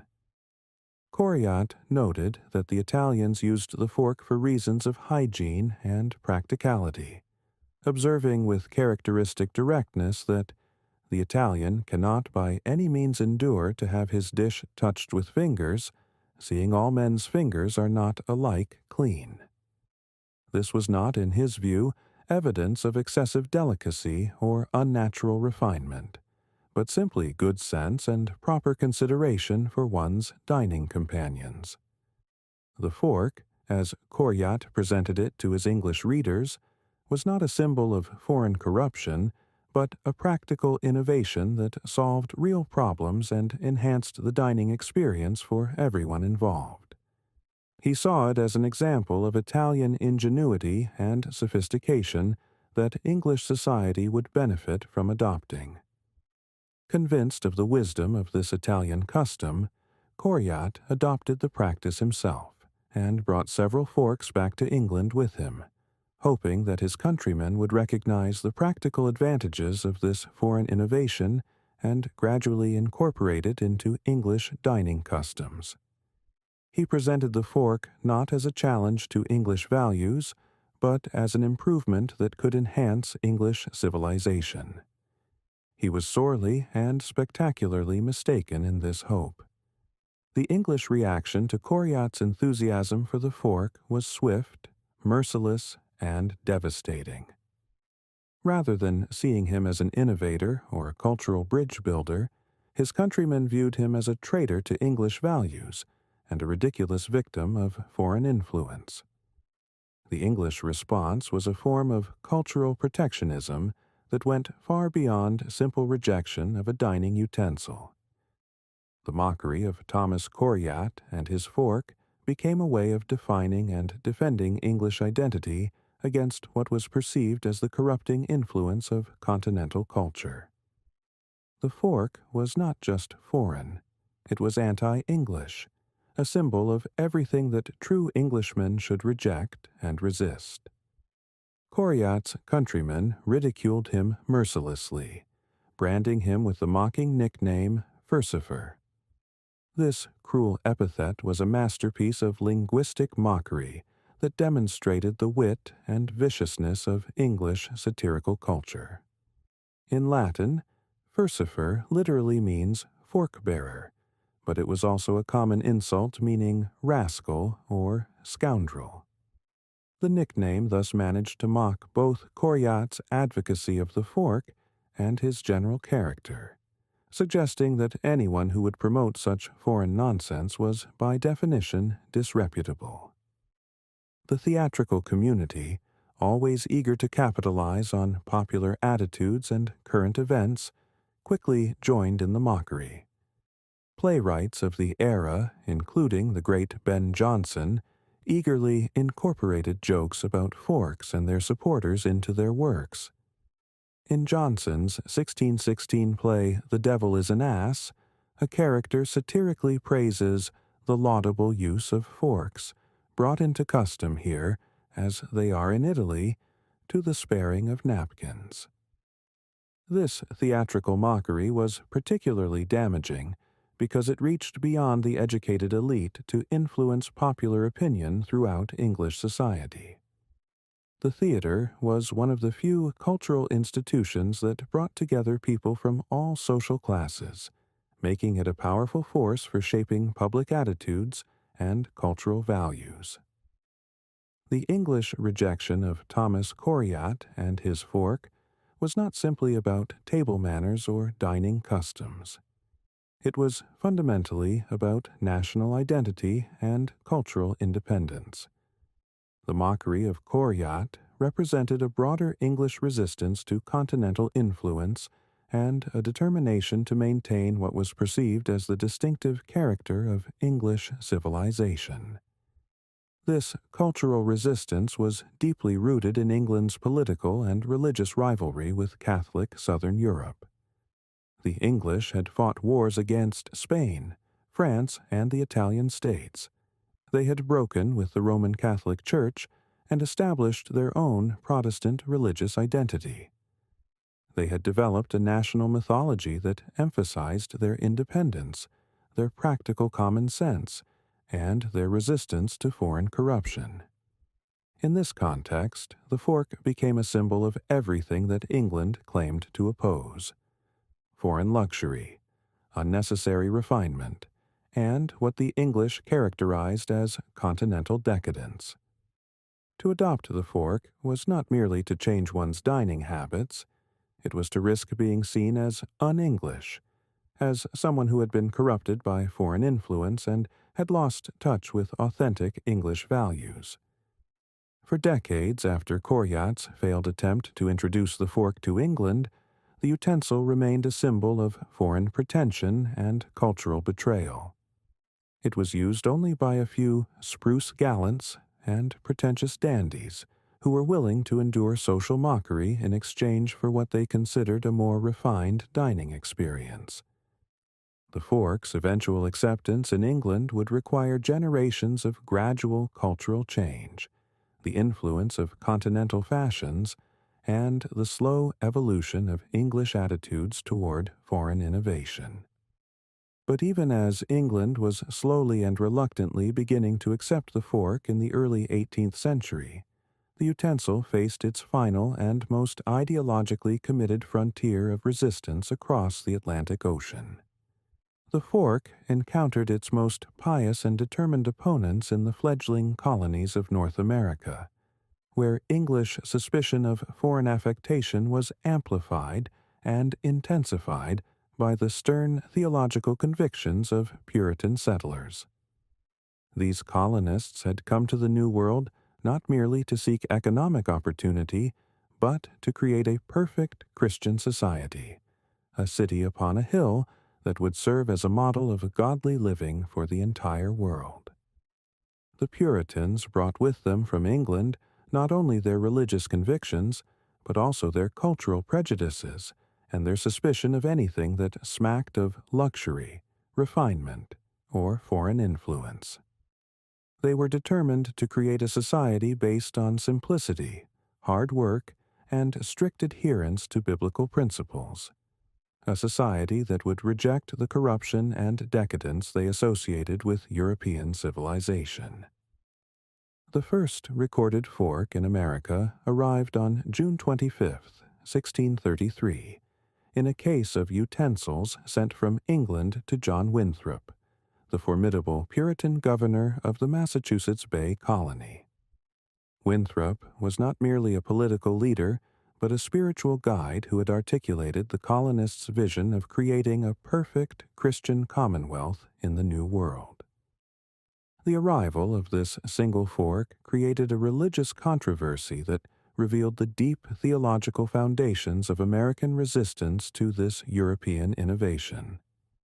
The utensil was met with immediate and fierce condemnation from the Puritan clergy, who saw in it not merely a dining implement, but a symbol of spiritual corruption and moral decay. The clerical response to the fork drew directly on the arguments that had been made centuries earlier by Peter Damian and other medieval theologians. They deemed the split spoon, as it was sometimes called in colonial America, an evil utensil that represented a rejection of God's natural design and an embrace of sinful pride and vanity. Their reasoning followed the same theological logic that had condemned the fork in medieval Europe. They declared that the only thing worthy of touching God's food was the natural instrument he had provided: human fingers. To use an artificial substitute was an act of sinful vanity, an affront to divine wisdom that had no place in their pious, hard-working city upon a hill. This religious opposition to the fork was reinforced by the Puritans' broader suspicion of anything that suggested luxury, refinement, or unnecessary complexity. They had come to America to escape what they saw as the corruption of European civilization, and they were determined to maintain the simple, austere way of life that they believed was pleasing to God. For over a century, forks remained almost non-existent in America, banned not by law, but by religious conviction and social pressure. This prolonged resistance to the fork had curious and lasting effects on American culture that can still be observed on dinner tables throughout the United States today. The significant delay in American adoption of the fork created a unique historical situation that would ultimately give rise to a distinctly American style of dining. While the fork was being resisted in the American colonies, dining habits and cutlery technology in England were continuing to evolve in response to the gradual acceptance of the fork. As the fork became more common in Britain during the late 17th and early 18th centuries, it began to take over many of the functions previously performed by knives. English table knives, which had traditionally featured sharp, pointed tips for spearing and manipulating food, gradually evolved into the rounded-tipped implements familiar today, since the sharp points were no longer necessary once forks became available for piercing food. When Americans finally began to adopt the fork in large numbers during the mid to late 18th century, they found themselves in a peculiar technological predicament. They were attempting to use a relatively new dining tool with knives that had been designed for an earlier era, when forks were not available to assist with food manipulation. The solution that American diners devised to address this technological mismatch created a uniquely American dining style that persists to this day and continues to distinguish American table manners from those of other Western countries. This distinctly American approach became known as the cut-and-switch or zigzag method of dining. In this American style, a diner holds the fork in their left hand to steady a piece of food while cutting it with a knife held in their right hand. After cutting a bite-sized piece, the diner sets the knife down on the plate, switches the fork from the left hand to the right hand, and then uses the fork to scoop or spear the cut piece of food and bring it to their mouth.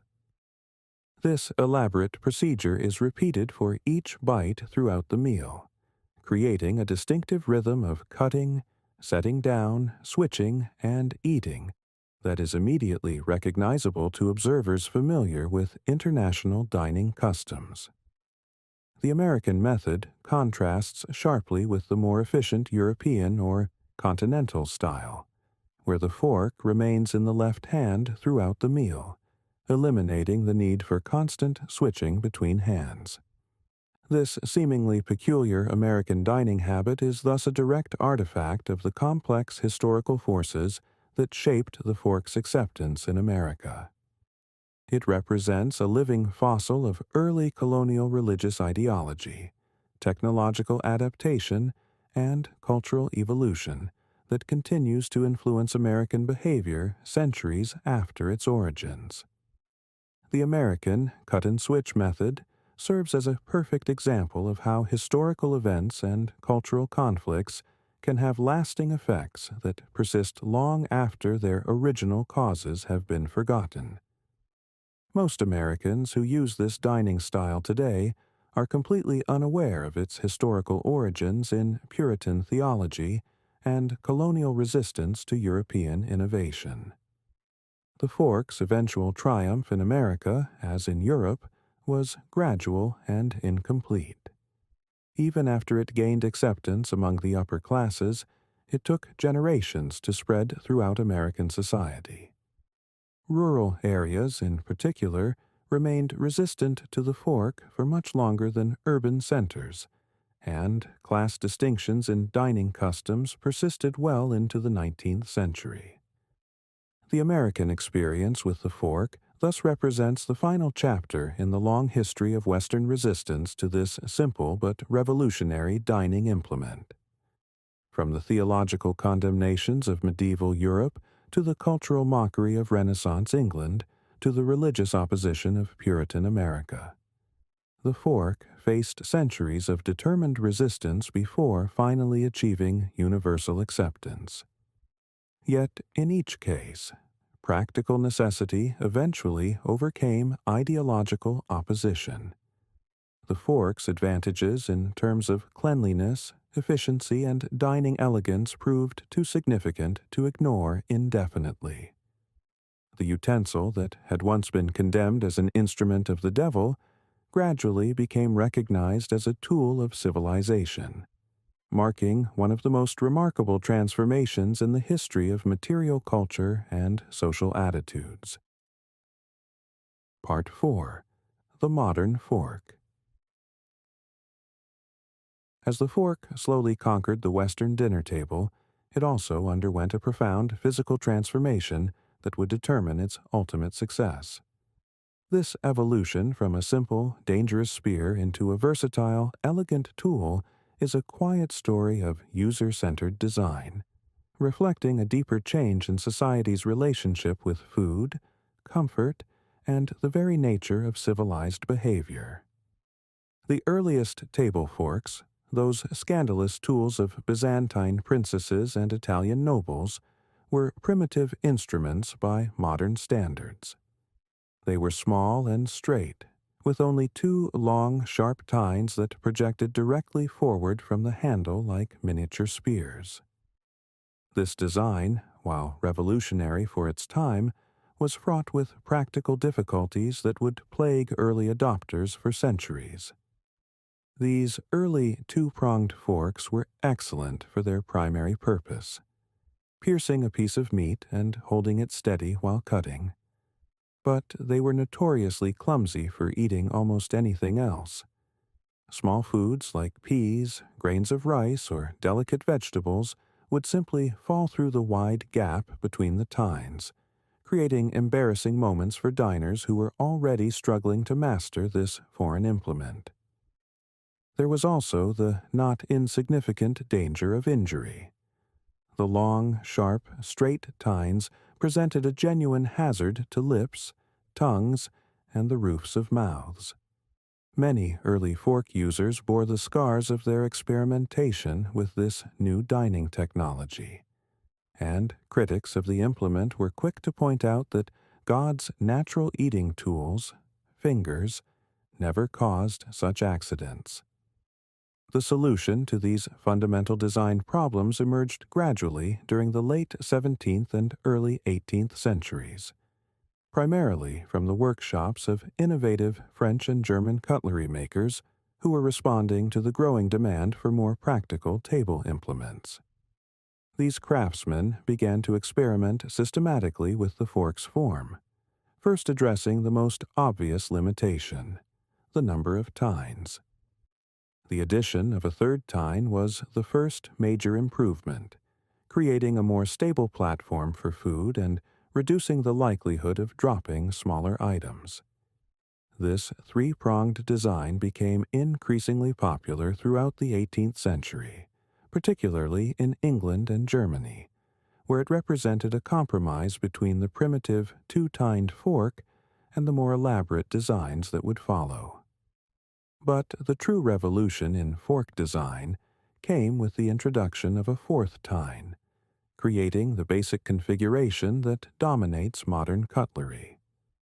The four-tined fork provided unprecedented stability and versatility, allowing diners to manipulate food with a precision and confidence that had been impossible with earlier designs.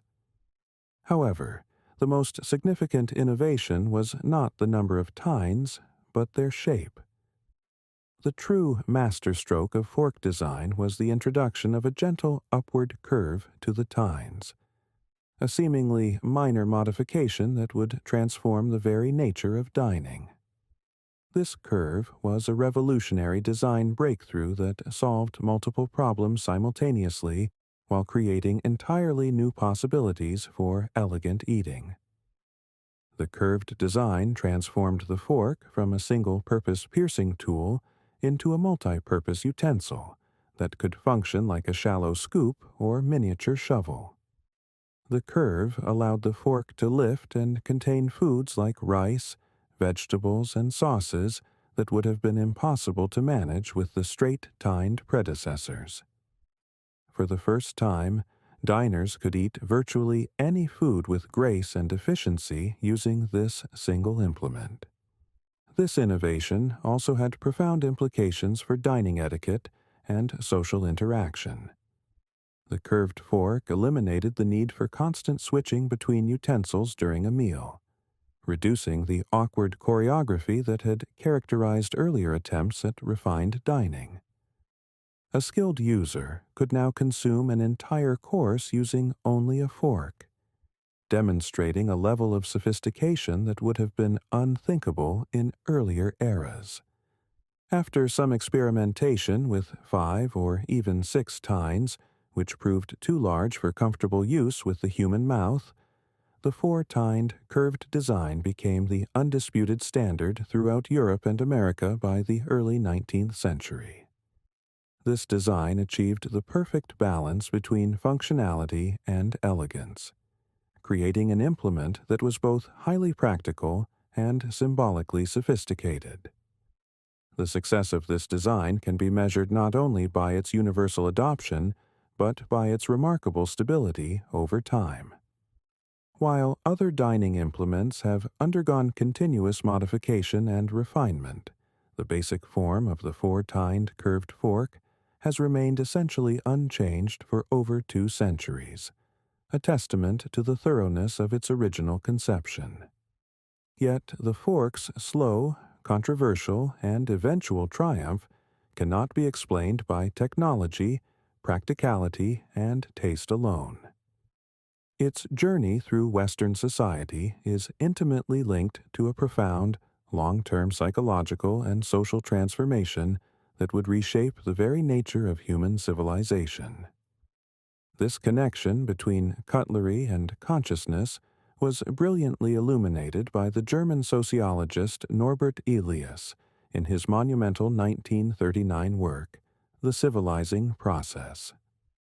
Elias used the history of table manners, and the fork in particular, as a key piece of evidence for his groundbreaking theory of how modern sensibilities and social structures were formed through centuries of gradual but relentless change.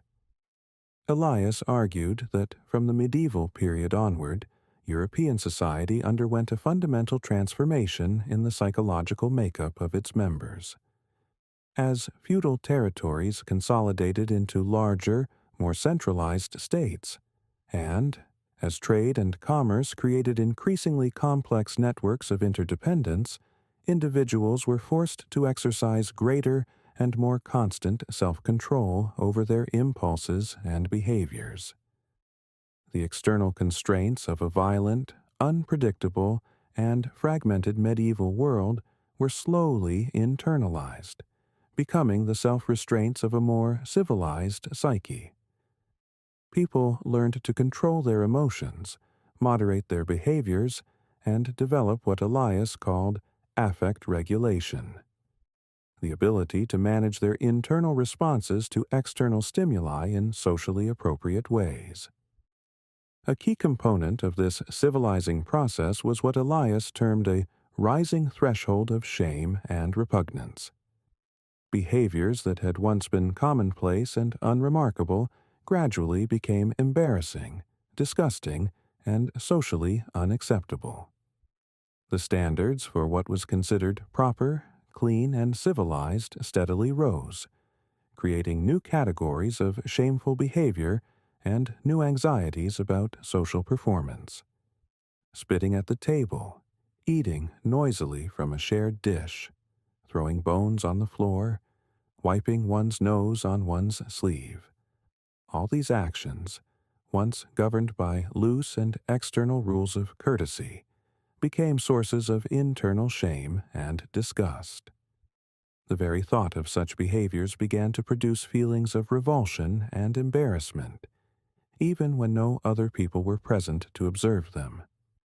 The fork, in Elias's analysis, was a perfect instrument for this new, more restrained and self-conscious sensibility. It was not simply a tool to facilitate eating, it was the material objectification of a shifting emotional and psychological standard. The fork embodied and enabled the kind of psychological distance and self-control that the civilizing process demanded.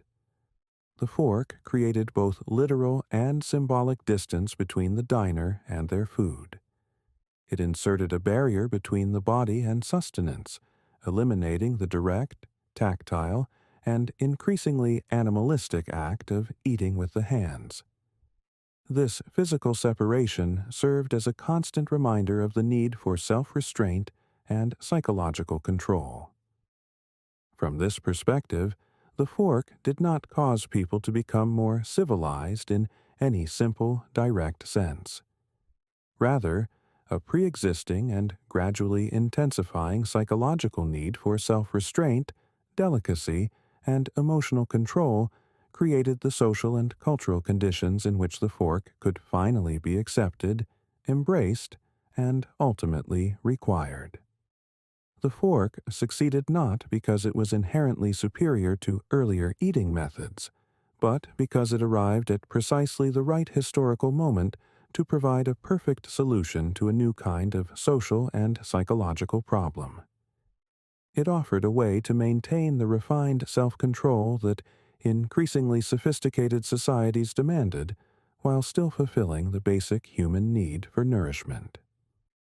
This psychological transformation was accompanied by equally significant changes in the physical and social organization of dining.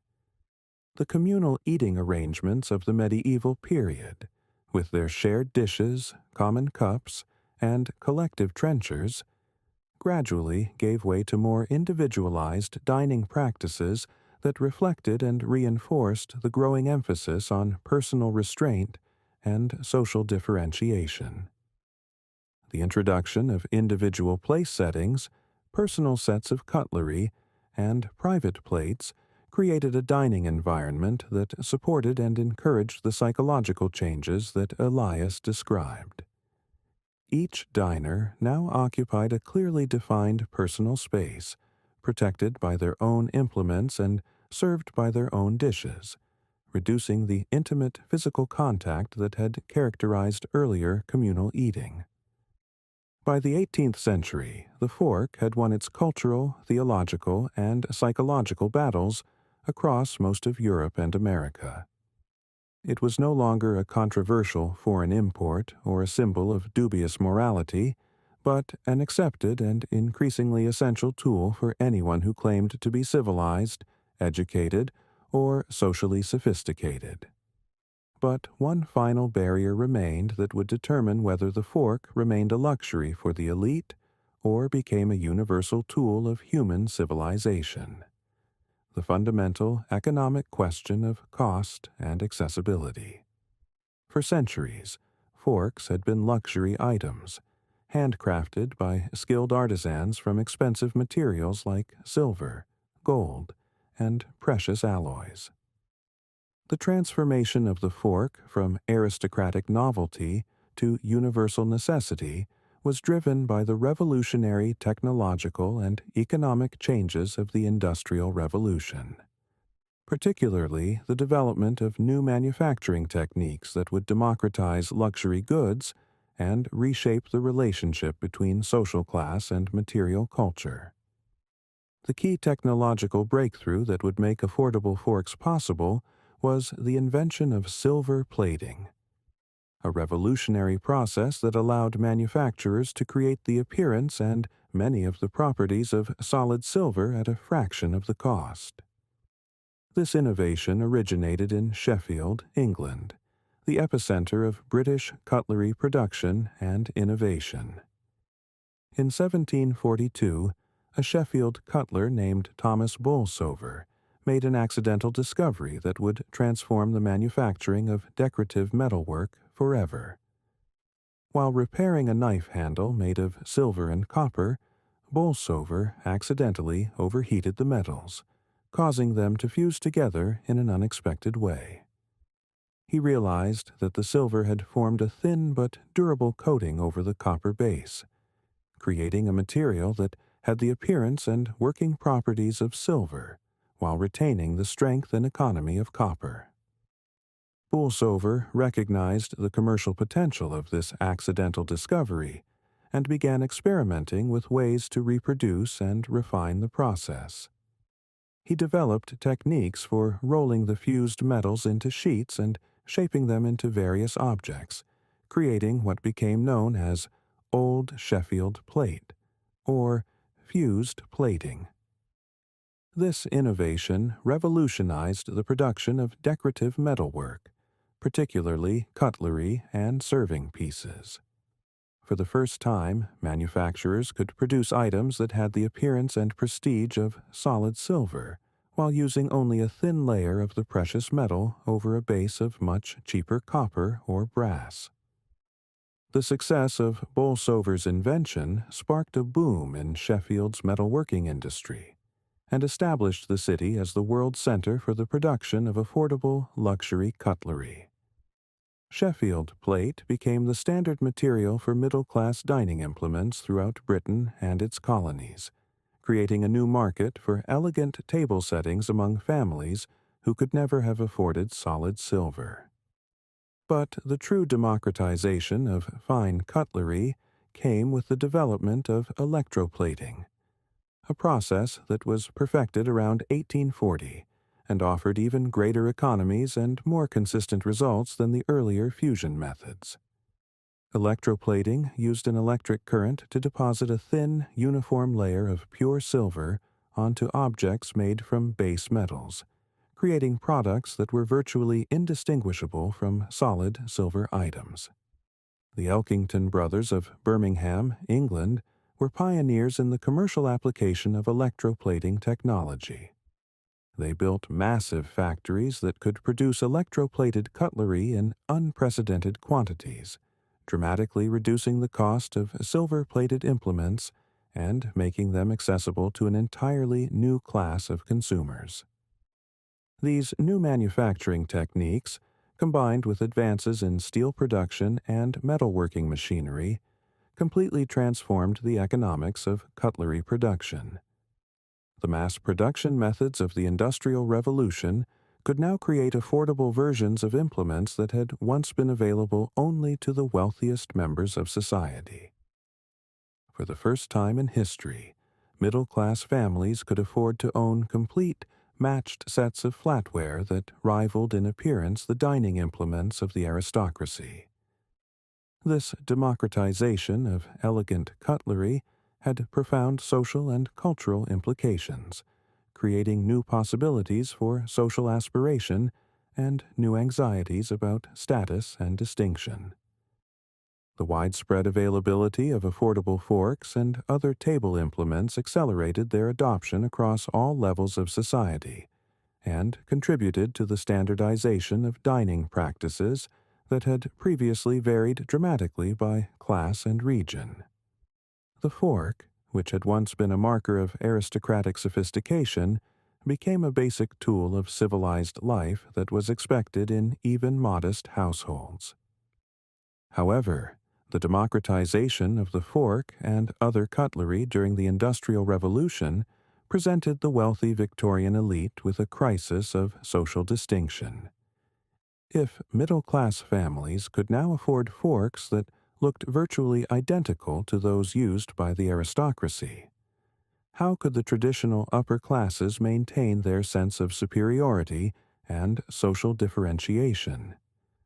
This status anxiety, coupled with the Victorian passion for order, classification, scientific precision, and elaborate ritual, led to a peculiar and fascinating cultural phenomenon that can only be described as the Victorian fork frenzy.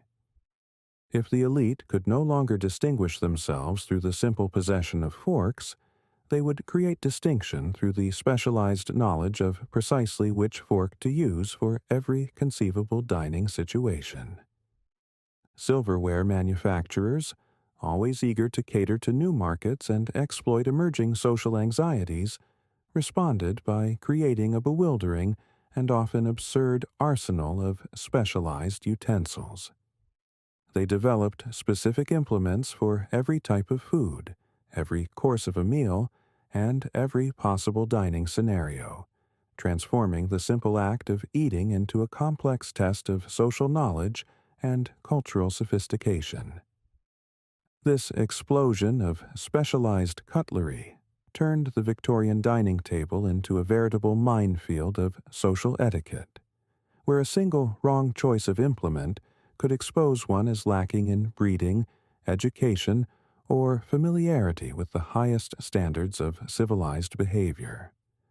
Suddenly, there was not just one fork, but dozens of different forks, each with its own specific purpose, proper usage, and social significance.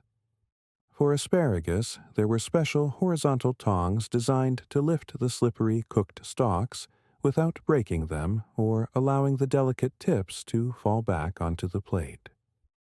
These asparagus servers were often elaborately decorated and came in sets that included matching serving spoons and specialized plates designed to drain the cooking liquid. For sardines and other small fish, manufacturers created tiny, rake-like implements with multiple short tines perfect for spearing a whole, delicate fish from its tin without breaking it apart.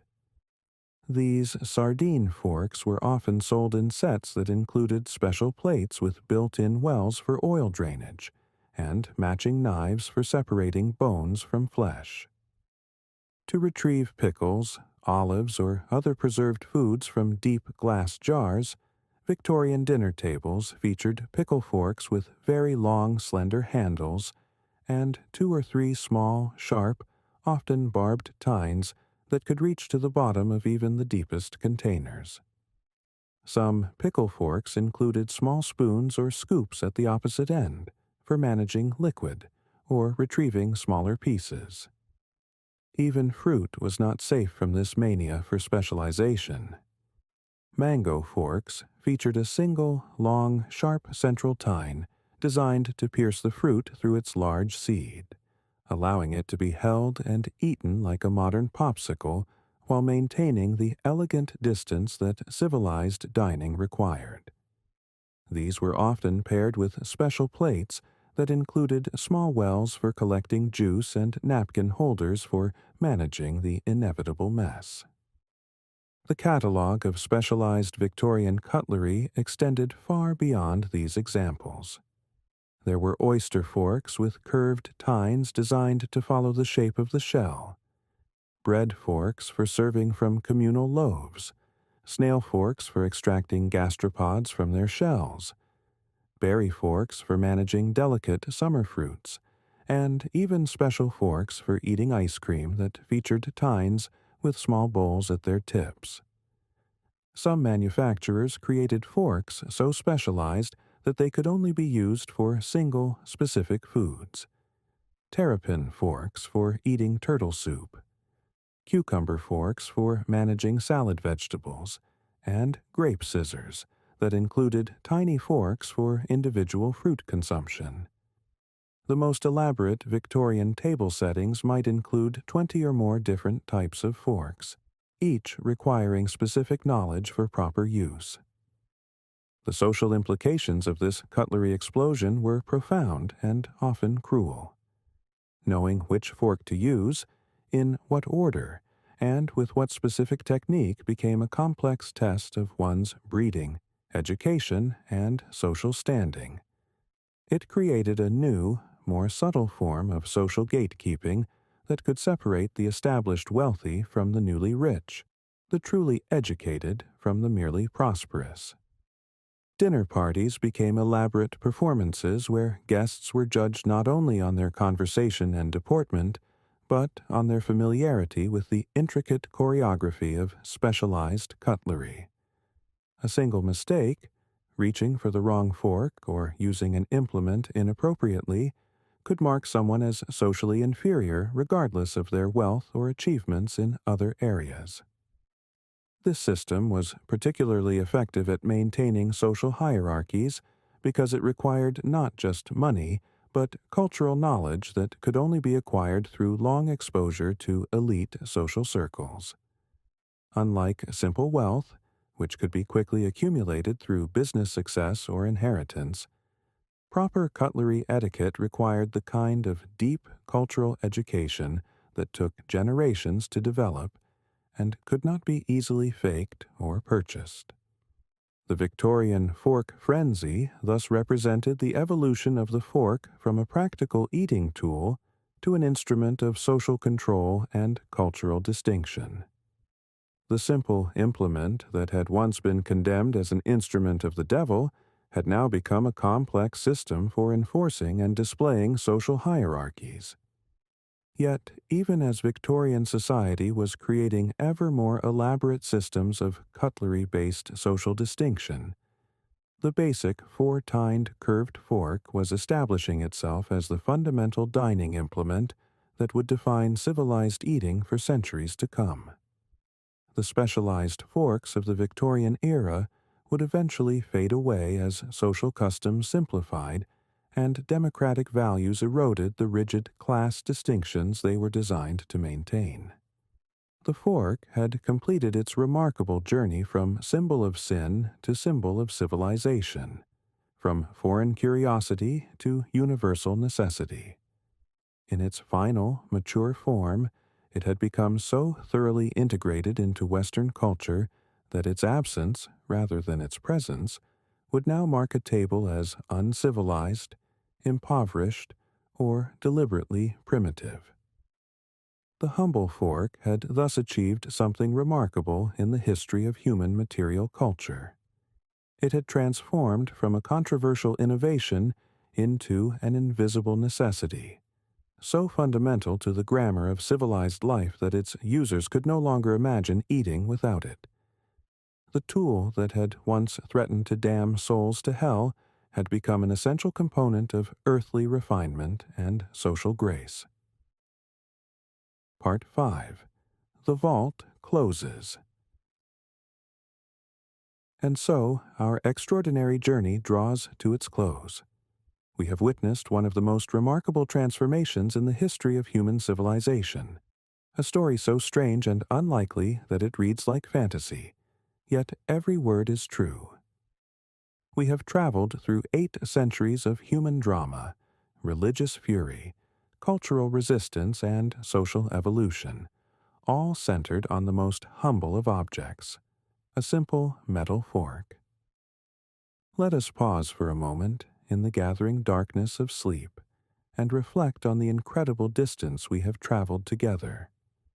Cast your mind back to where we began, to that world before the fork, where great halls echoed with the sounds of communal feasting and eating was a communal act of faith, where every meal was a performance of social order. Then came the fork itself, carried by a Byzantine princess, Maria Argyropoulina, who arrived in Venice in the year 1004. When she lifted her food to her mouth using a small, two-pronged golden fork, the assembled Venetian nobility saw sin. They saw an affront to God himself. The monk, Peter Damian, declared that God had provided man with natural forks, his fingers, and that to substitute artificial ones was an insult to divine creation. The fork, he thundered, was a tool of the devil, its 2 tines an echo of Satan's own pitchfork. But the fork could not be stopped. It began its slow conquest in Italy, spread to France with Catherine de' Medici, reached England despite mockery, and eventually conquered even Puritan America. Through centuries of condemnation, the fork persisted and evolved into the elegant tool we know today. And now, as we reach the end of our story, we return to the original question. Why was the fork considered a demonic tool of the devil? The answer lies not in the fork itself, but in what it represented. It was a challenge to the established order, a threat to the intimate, communal world of medieval dining. It was foreign, feminine, and fancy. Everything that the masculine, pious world of medieval Christendom distrusted. The fork's story is, in the end, a story about change itself, about how human beings resist the new and fear the different. The fork had to wait centuries, not because it was technically inferior, but because the world was not ready for what it represented. But now, as you lie in the darkness, as your breathing slows and your mind begins to drift, remember this. The fork that rests in your kitchen drawer is a survivor. It has endured the condemnation of popes, the mockery of kings, and the fury of countless generations. It has traveled from the glittering courts of Byzantium to your humble table, carrying with it the dreams of refinement and the promise of progress. Close your eyes now, and let the weight of this history settle gently upon you. The great halls are empty now, the arguments silent, the battles won. The fork has found its place in the world, and so, perhaps, can we all. Sleep well, knowing that even the most ordinary objects around us carry extraordinary stories.